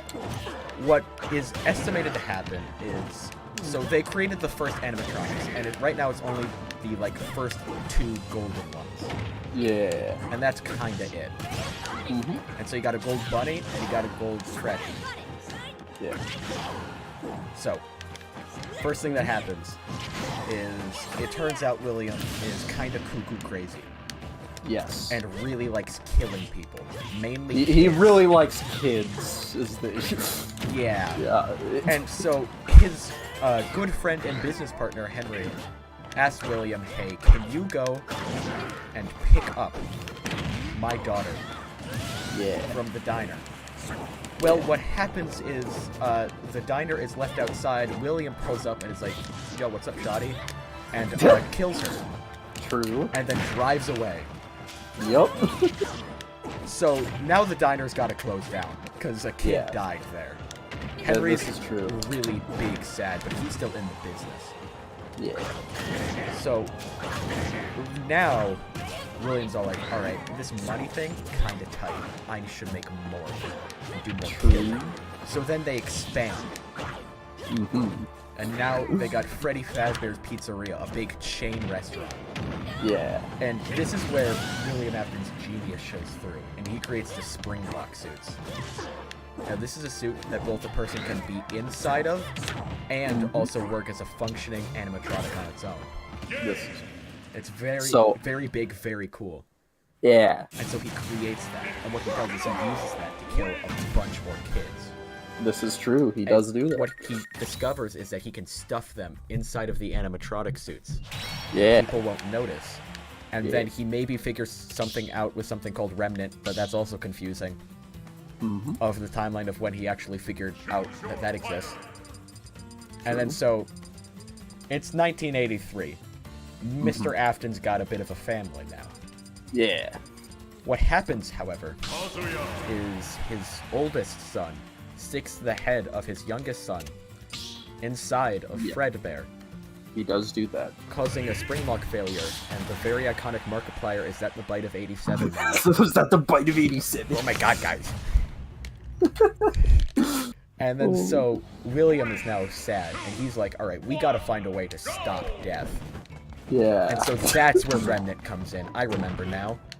Yeah. And he starts killing more kids. He does kill quite a few kids. Yeah, because he's going to figure out a way. And he goes back and finds the original animatronics that he stuffed kids into, and is like, hey, yo, we can put things in here. And he disassembles them to figure out how they're, like, still haunted. And then he makes the Funtime animatronics, which are made literally only to kidnap children. That's their only purpose. Yes, that is literally... And he somehow sells it as being more than that. Yeah, he starts a whole business with those things, somehow. And, you know what? It kind of works for a bit, until eventually he goes back and he disassembles all of the old animatronics because he's scared or something. And he goes back to the closed down Fredbear Diner, disassembles all of them. But problem is, the spirits come back and they're haunting him. And they spook him so bad that he goes and runs inside of a spring lock suit. Yeah. But that hurts him bad because it's actually in a very moist and damp area, and it causes a big spring lock failure. Uh-oh. Yeah. Now he's stuck in the suit. His entire body is now completely crippled and broken. He becomes the best character in any horror game ever. Agreed. And so now you got Springtrap. Ooh, this is a big development now. And so he kind of sits in a back room for a while. Also, forgot to mention, his daughter also died to one of the Funtime animatronics. That also happened. Die. She did get ripped in half by a giant metal claw thing. Yeah. From the stomach of her robot. The fun little scooper. Yeah. Yeah. And then, okay, so Springtrap, he's stuck. What happens now is the oldest son, Michael, he really gotta go, and he wants to find his father. So he starts working at Freddy Fazbear locations, and that is how we get the story of some of the first games, of like why he's there, because he's searching for his father, until eventually he makes it to the sister location, the place with the Funtime animatronics, where Michael gets its inside scooped out and entered. The amalgamation of all the Funtime animatronics is put inside. And then later it turns out Michael is actually a robot this whole time and survived the scooping process because he's a robot. Yes. And so now he's like, alright, I gotta find answers. So where does he go? He goes to Springtrap's location. Boom. Finds his father, realizes, you know what, this is bad, and burns it down. Boom. But this leads him more, because he wants more answers. So he becomes a Freddy Fazbear franchisee in the plot of FNAF 6. So, he's a franchisee, and he gathers all the remaining animatronics that are still alive. And it actually turns out this is Henry's big plan. And that he has them all in that area, and then he's gonna kill them. And that's exactly what he does by burning the building alive with all the animatronics inside, and then Henry commits suicide using one of his own robots because he's dramatic like that. Yeah. Actually, also he drops the like rawest speech of all time before he burns down that building. 100%. And that speech is just raw as hell. I remember there was a very short period of time where like it was like either on Twitter or TikTok where people were like using like the audio from that, and people were like, "Yo, what the fuck is this from? This is raw as fuck." And I was like, "Yeah." This is FNAF. Okay. So here, I'm gonna hit you with my take on the FNAF lore. But I'm not done. Oh, you're not done. Okay. I'm not done. So actually, it turns out all of the animatronics did die. Yes. But 2 of the animatronics that were there survived. Number 1 is Springtrap. He survives because Freddy Fazbear wants to rebrand themselves. Yeah. And they take his animatronic, like his spirit attaches to some circuit boards, Yeah. And so they scan it into this new game, and then he becomes glitch trapped. Yes. And then so now he's stuck in there. But then what happens is he possesses Vanessa, a QA tester. Boom, he's back in the real world again. And then it turns out there's this big thing called a Pizzaplex. And you know how I said how 2 animatronics survived? Yeah. Well, another one survived. It was Michael. He's now Glamrock Freddy, and I wholeheartedly believe that because it makes the most sense. It does make the most sense. And so now, Old Man Afton is trying to get back to a physical form because no one wants to be just digital. True. So he uses Vanessa to infect all the new Glamrock animatronics. Because they really keep coming up with new animatronics here. They really just keep doing like the same thing over and over. Over like, and over again, and expecting more success. We have had like 50 Freddy Fazbears. Yeah, it doesn't work. And then Kid shows up, beats Old Man Afton, because, you know, it's FNAF, and moves on. And that's the end of FNAF so far. Yes. Okay. So, okay. So I'm gonna give you my take on FNAF 4, all right? Obviously, like the abridged version, because I don't have time to talk about FNAF 4 for an hour. I can't see, like I already had my Yu-Gi-Oh thing. I can't do that for FNAF 2. But okay, right? So William and Henry start the business. Right? Yeah. This is when they make the first Springlock suit. This is their like invention, and this is why their diner becomes popular. This is also the point. Actually, wait. I do not remember what the fuck is supposed to have happened. Something happens. The first restaurant shuts down. It's because Henry's daughter dies. I don't. In the FNAF 2 minigame, the pizzeria is very small that it is played in. I don't remember. I don't. Okay. Because here's the thing, right? I'm pretty sure. No. Because she does not die yet. Because she dies after William kills the other kids, for 2 reasons. Because what was it? 1, in FNAF 6, there is a mini game called Security Puppet, which shows Henry's daughter dying, and there's a puppet animatronic there, and yeah, but that doesn't mean any other kids had to die first, because no, because what they say is in the game, what they end up saying is that that puppet that's there, it was made specifically to protect Henry's daughter from William. So like the reason why, well, maybe just okay. maybe what it was is 1, general security, Yeah. or William was just always kind of creepy.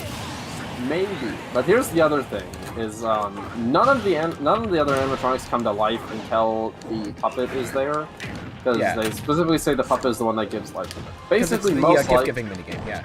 Yeah. So most likely, the other kids die first. And then Henry's daughter dies. But okay, anyway, either way, right? So you know they do the thing. They get the new pizzeria.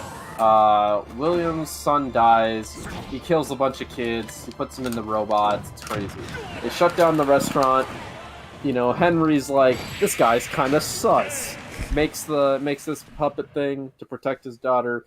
William makes his like child murdering robots.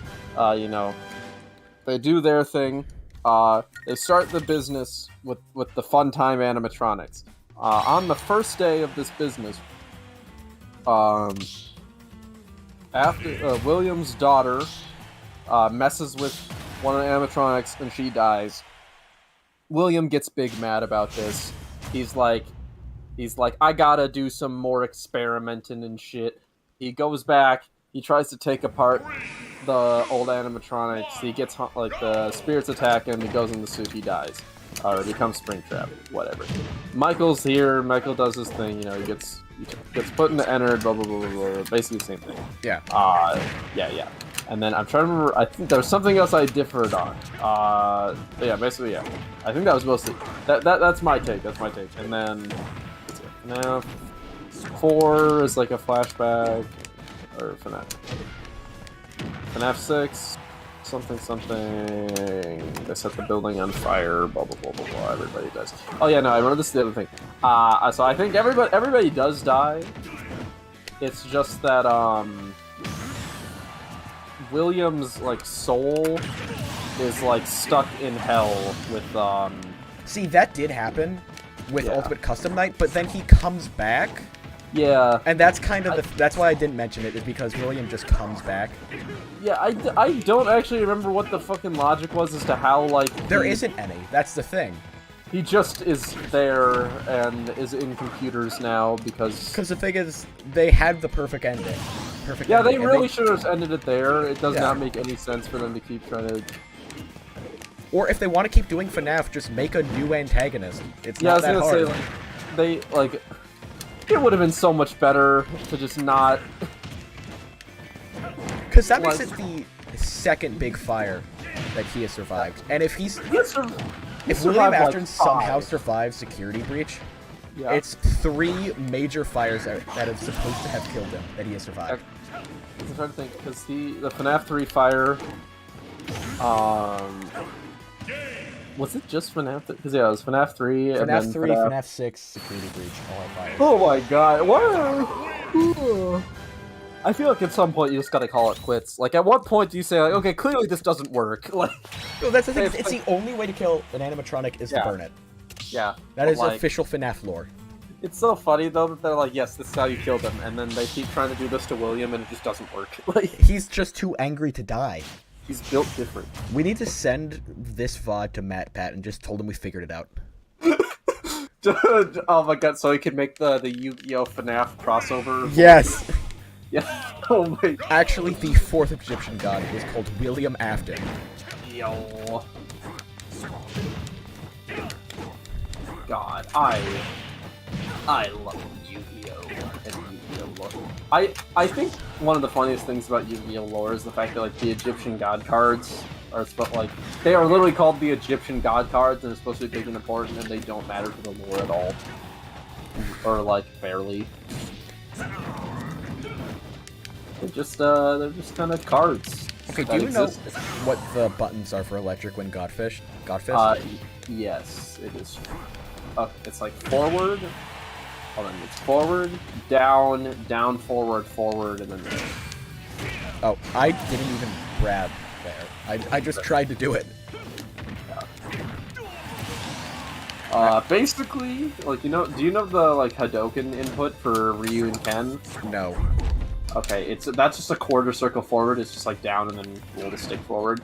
So basically, you just do that, but you press forward first. So you do forward.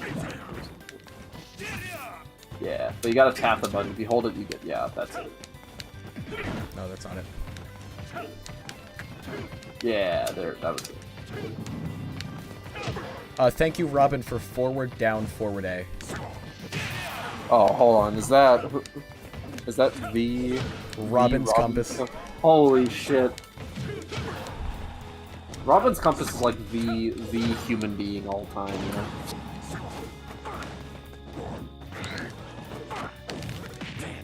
Why Insane go crazy? Okay. Oh, goes so crazy, goes hard.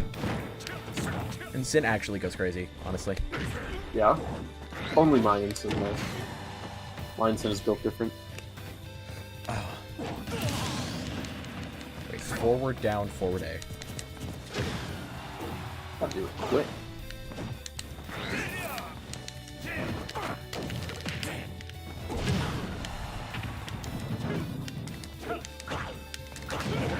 Yes. I'm gonna get this. Oh! Oh! Easy. It's going too crazy. No! Not the down move. Yeah! Oh. I got hit with the Garfield-ass down spike. Oh. Okay. I need a really. I'm gonna play a couple more and then I'm probably going to bed. I need a really funny character. Yeah, I still need to do my Cornell notes. Remember that? Oh shit! I forgot about that. And I got an A-push timeline. No. Oh, wow. Fun. So, I don't know what happened. I started the school year like ahead on all my classes, and then and now I'm like 20, 30 assignments in the hole. It's not very fun. Alright. How many more games do you think you can play? I'm gonna say like 2 or 3, maybe 4. Well, I got a special for you. Okay. Trying to. I need somebody that's like just a bit comical, a little bit silly. Just a little comical, you know, a little silly. Let me see. Robin wants the fucking Kazuya, you know.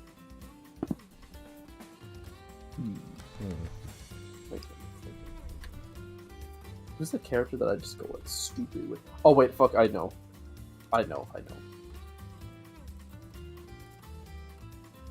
You do know? No, I will never play a free for all. Holy shit. Okay, I'm good.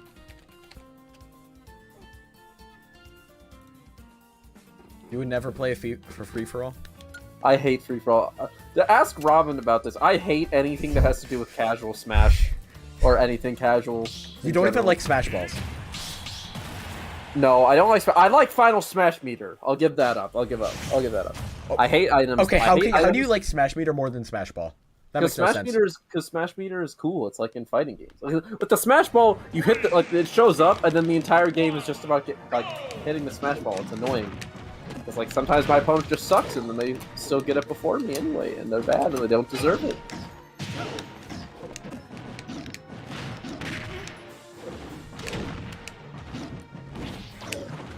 Smash Ball is a fair thing. No. I disagree. I quite dislike the Smash Balls. It's fair and honest.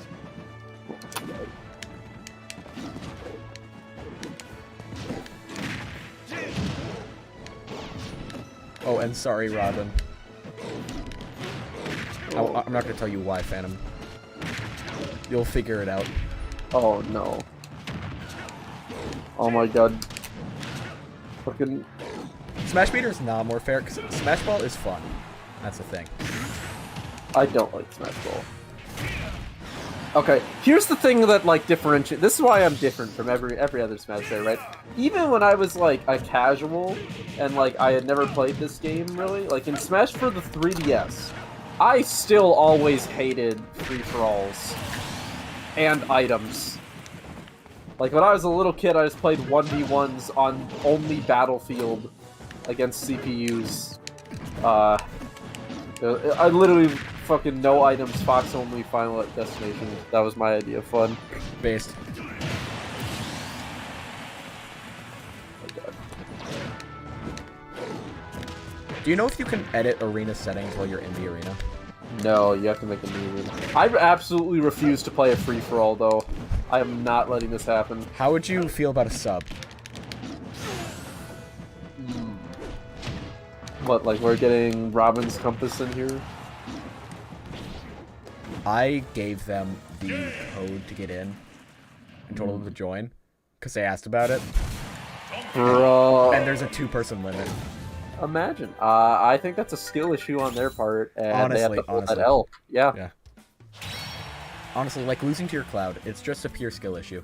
Exactly. Like if you lose to my Cloud, you know. Yeah. Like I just outplayed you super hard. Honestly, I mean that's just how it works. Oh my god. Jesus. Oh my god. Fucking Robin, if you're still here, I was fucking talking to this dude about how that one time we were just talking about how weird it is, like how he thought it was really weird that I just picked my characters based on how cool they look. Like, I'm right. I feel like that's the only way to pick characters. Oh, you're dead. Ding dong. Nope, not dead yet. You don't got it like Echo, honestly. Oh, that's you're right. Oh, but I was not looking at the screen at all. I just assumed I was gonna get that. Oh. Wait, who's the first best trans Kazuya in Minnesota? Maya. Wow. Apparently Maya hates it when people say that, though, so I don't know. It's sad that that's deep competition. Yeah, it's actually really funny, the level of competition. It's that niche, but it's such a high level of competition. Oh my god, wait. We also have more Terrys than everyone. This is true, we do have a lot of Terry. Actually, no, we just have Sans, right? Dax? We just have Balance. Dax and yeah. Maya. Oh, that's true. Bro, oh my god, I just realized you weren't around for balance. For what? Balanced Terry player. Okay. Have you ever seen the clip of me playing on stream when I was like 13 years old? No. And Disco and Visitor are on commentary. Okay, so it's me versus Balanced. Let me set the scene. Terry has just been added to the game. Like, literally like 2 days ago. Balanced was a Ryu main in Smash 4, who was, I think he was PR actually with Ryu. But he had kind of been struggling in this game. He's like a lab monster type guy though, right? Terry comes out. He starts talking about how he loves Terry, he thinks Terry's the best character in the game, etc. Yeah. What is it? Basically, people are like, yo, Balance is gonna make PR again. Because, like, he wasn't PR before Ryu came out in Smash 4, and then Ryu came out. Or I think, I might be getting it wrong. Because that part was before my time. But, like, something, they're like, Balance is gonna be PR. He was, like, contender for PR at this point. I am playing against him. I have just picked up Roy, like, very shortly ago. Because I was like, I fucking love anime and fire. I'm gonna play Roy again. He's my soul character. And I'm playing Roy against him. Nobody really knows who I am for the most part. Like, I mean, you're some 13, people so... Yeah. What is it? Disco, I was friends with Disco at this point. I fucking love that. Side note, I love Disco. Honestly, one of my favorite people just ever. Or, like, at least in the Smash community. Because, like, I was like such a shy little kid when I started playing. I had to bring, like, stuffed animals with me to tournaments for comfort. That's absolutely fantastically based. At my first ever tournament, I really wanted to play against Yachty at one point. Because, like, he was the best player, and I'm like, I want to play against him, because he's the best player. But I was way too nervous to talk to him, so I like, walked up to my mom, and I was like, Mom, can you please ask that guy if he'll play Smash with me? And she was like, sure. And then, what was it? So that... and then I played against... Mishima. How's it going? But so, like, that happens, right? But, like, Disco was, like, Disco's the only person with, like, enough, like, extrovert energy that I felt comfortable talking to him. Everybody else I was just terrified of. But so, yeah, I love Disco. But at this point, not many people really know who I am. I think people kind of knew that I was, like, around and that I played Roy and shit. But, so I'm playing. This is an old-ass tournament. It's at, like, GameWorks from the Mall of America. I'm sad I never got to go to a GameWorks tournament. Dude, I loved the GameWorks tournaments. I mean, I'm also just nostalgic because it was my first ever tournament series that I went to, but whatever. So I'm at this tournament. I'm playing against Balanced on stream. I'm playing, it's me versus Balanced. And we're playing, right? Yeah. And we're in game 1. I am down 3 stocks to 1. I'm getting shit on. It is Disco and Visitor on commentary. I don't remember what the fuck is going on. I was really bad at this point. I'm mashing. Visitor is yelling at me on comments about how I'm picking bad options. Disco is like, oh my god, like, bro, just kill him, just do something. I do not remember how, because you have to remember, I am Mewtwo King if Mewtwo King was bad at Smash Bros. Yeah. So my punish game goes stupid, though. This is the one thing I have, especially now. But, like, my punish game, especially at this point, went dummy. I hit Balance once, or, like, I jair him, like, for his first stock, I think I get, like, a jair or something. For his second stock, I get some, like, crazy wild-ass combo that does, like, 60. And then, I think I get, like, then I get, like, a back air edge guard, and I 0 to death him. And it's like, the reverse 3 stock is happening. It is in progress. But I'm at, like, 150. And I hit him off stage, I have no idea how to edge guard, and Visitor's yelling at me. And then, Balanced, I get one more good combo. Balanced is at, like, maybe 50%. I have max range.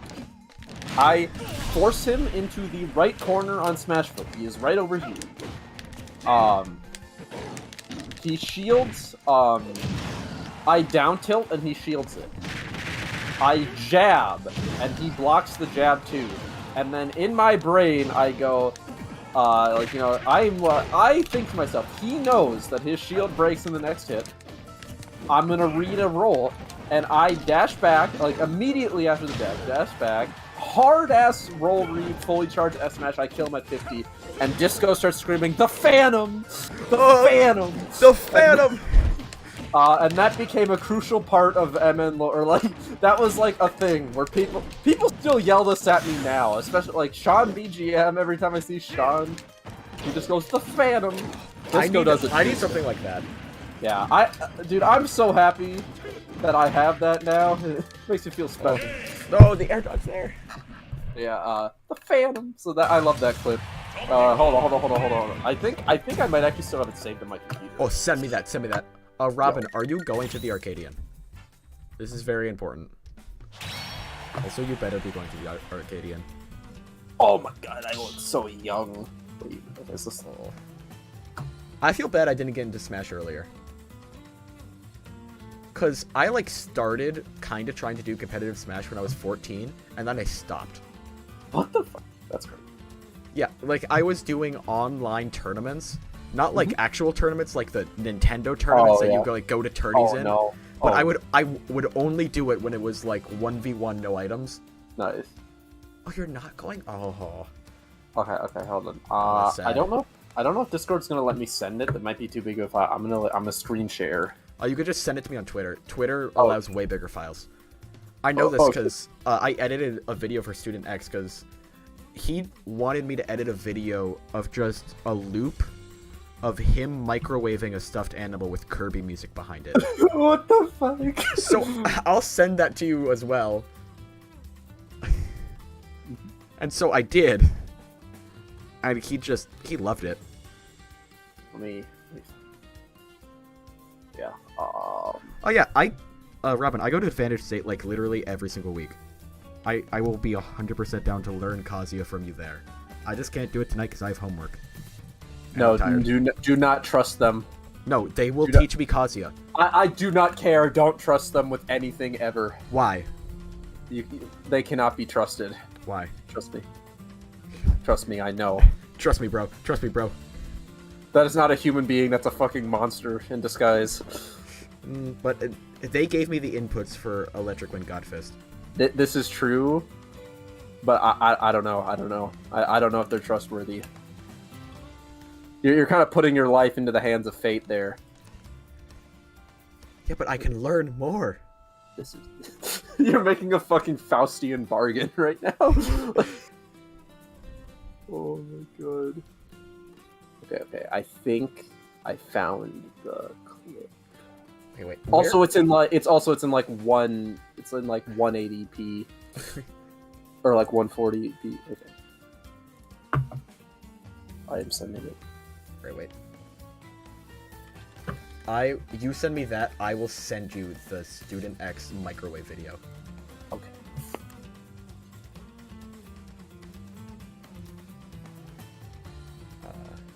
Okay, it's sent. Wait, I gotta change my source here. Crazy. I get to learn to play the greatest top tier, but I sell my soul in the process. That's how you become a Kazuya man. You sell your soul. Oh my god.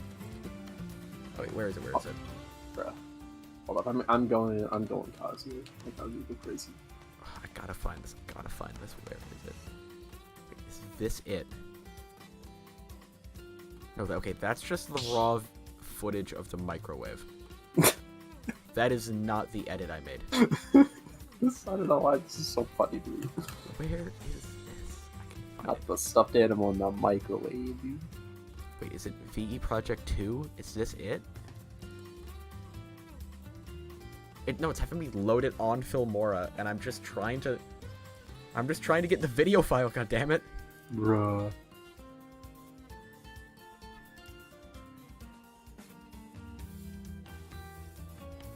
I'm just closing that out.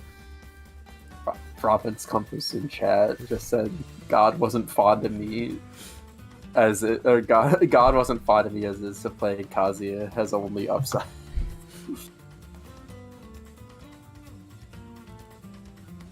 Where is it? I can find this. I can find this. We're gonna be here for like 10 years. I need to figure out what I called it. That's the thing.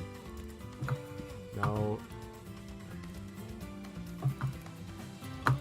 It's not in this PC, so it has to be in Seagate expansion drive. Oh my god. I just gotta look. Wait, I just gotta look up Filmora. I just gotta look up Filmora and then I'll find it. Okay, that would make sense.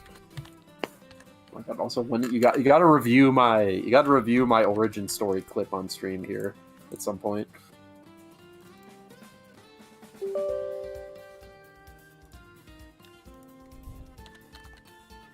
Where is it? I'm leaning fully forward trying to find this. Oh my god. I'm going full in. That is crazy. There is no way. I think it's a lost cause. I don't think this actually exists. I don't believe you. No, I know exactly how to do this. Wait, can I just download it from the Discord DMs? Because this would be easiest if I could just do it from Twitter.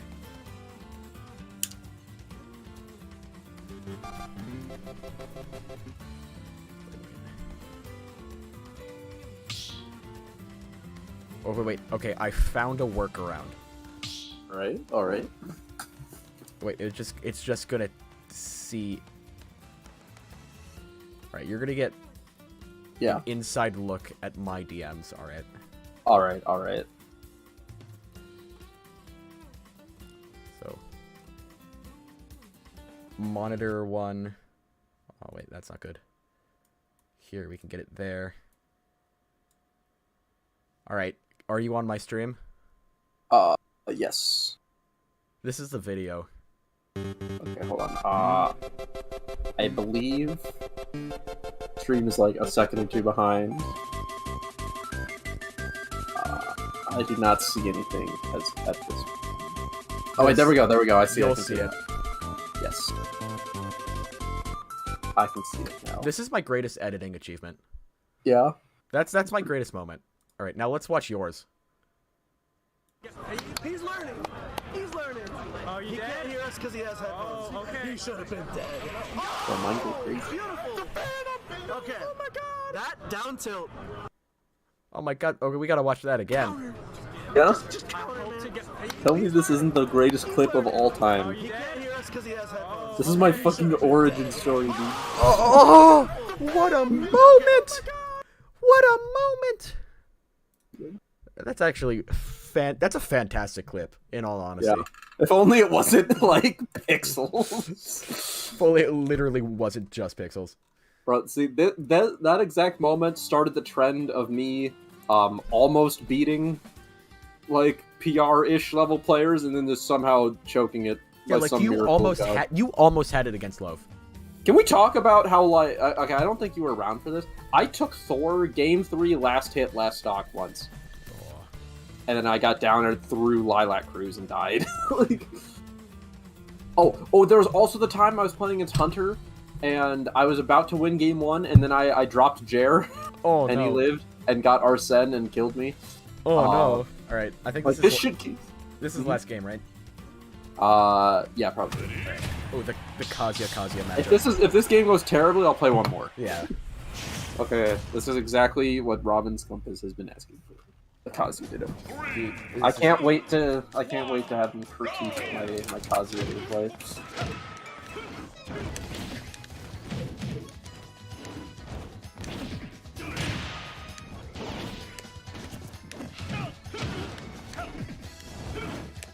What the pledge? Alright, this is literally one grab away from being even. Alright, GG's.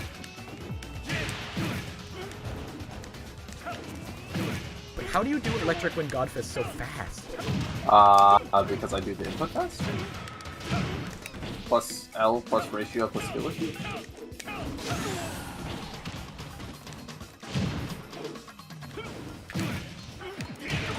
Oh, I was going for the grab there because I get that. Then I'm up 2 stocks. Then the Mishima effect starts to take place. When you're down more than 2 stocks against Kazuya, you don't come back.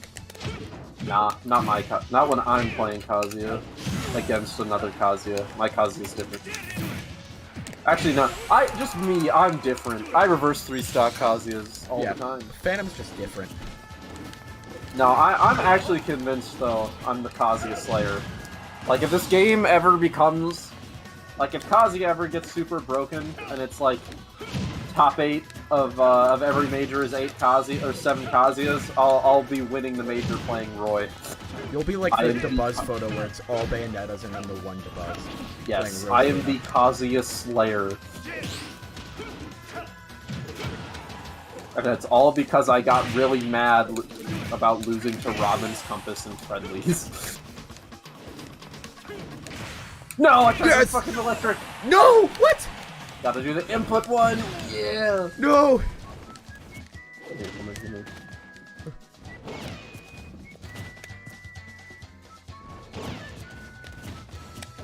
No! No! Okay, one more. Okay, one more. Run it back. Yeah, best of 3. Of course. Kazuya Mishima. Kazuya Mishima wins.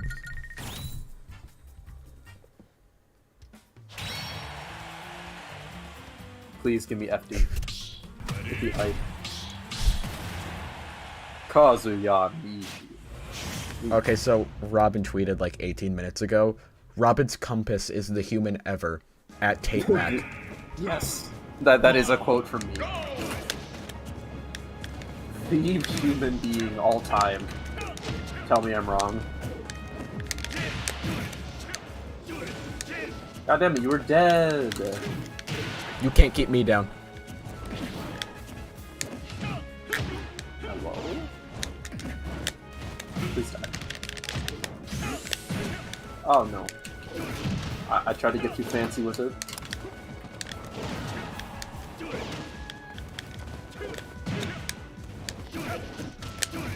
Why does that low profile look? I'm upset. I'm very mad. No. Move. I could have just killed you, but I'm bad. Yes! Not the up B. My reads go crazy. Okay. Oh, you're dead. Oh, that's fun. One of these days, I'm gonna learn how to. Oh my god! I'm gonna Ooh, learn I hit it. I win the match. Well, Kazuya ditto, but whoever hits the taunt first wins the match. Just the entire set.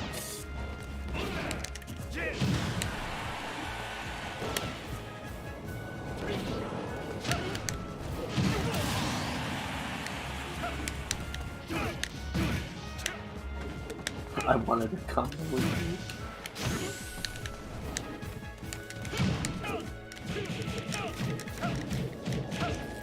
Oh, my SDI wasn't strong enough.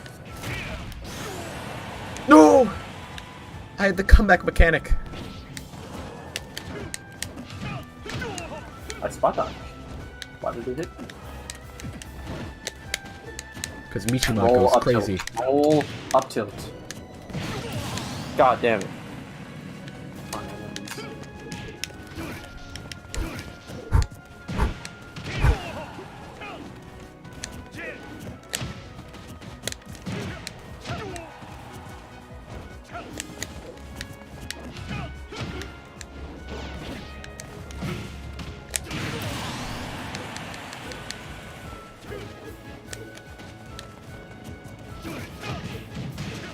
I hit it again.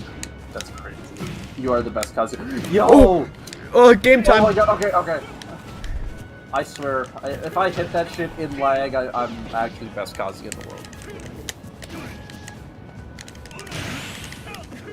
So yeah, I didn't shield it intentionally, it would have broken my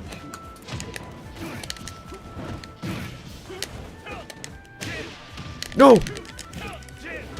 Oh, I wanted you. You're supposed to air dodge in. No, I was gaming. No! No, that was supposed to. No, I wanted to do the fucking grab. Go! I'm going for it. No!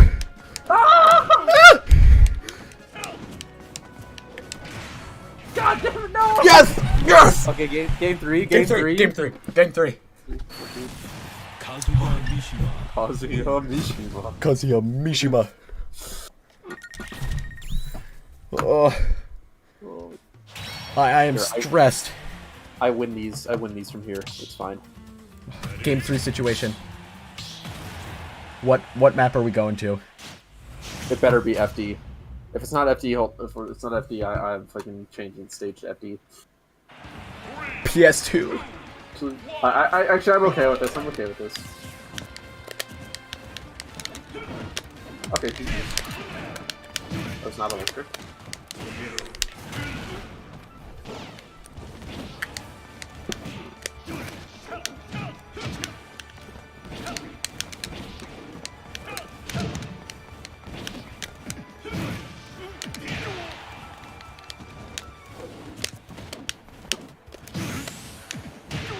Oh. My Kazuya. No, the Kazuya, it's going too crazy. I can't stop the feral Kazuya. Kazuya's getting a little too silly.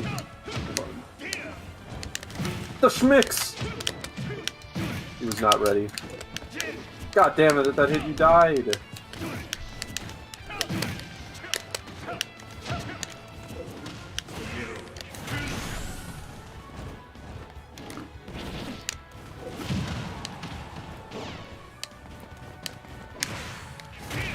That kills, Yeah. that kills. No!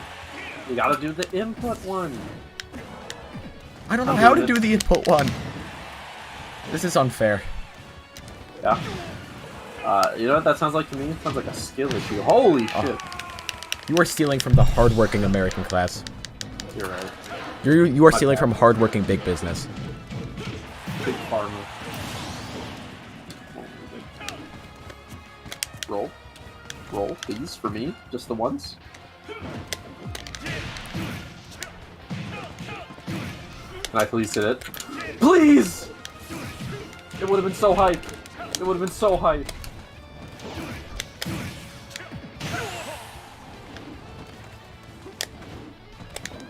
No!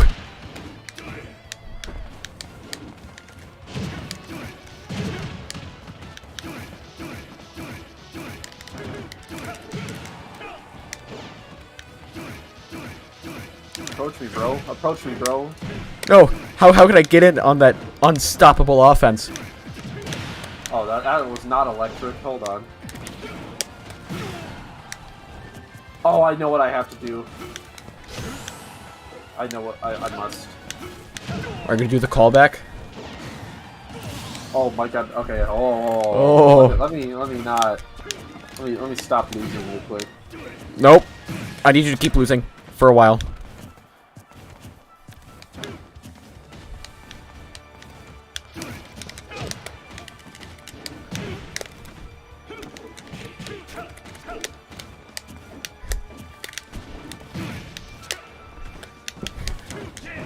No! No, wrong taunt. Fuck. You're not killing me with it. Yes, I am. No! Yes! No! He missed! Kazuya, No! please! Kazuya! Please, no! No!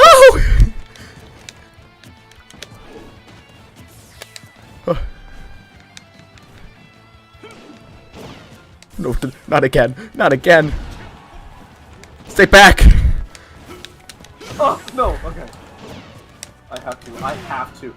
What? I swear to God, if the salmon spot kills you, I'm gonna be so mad.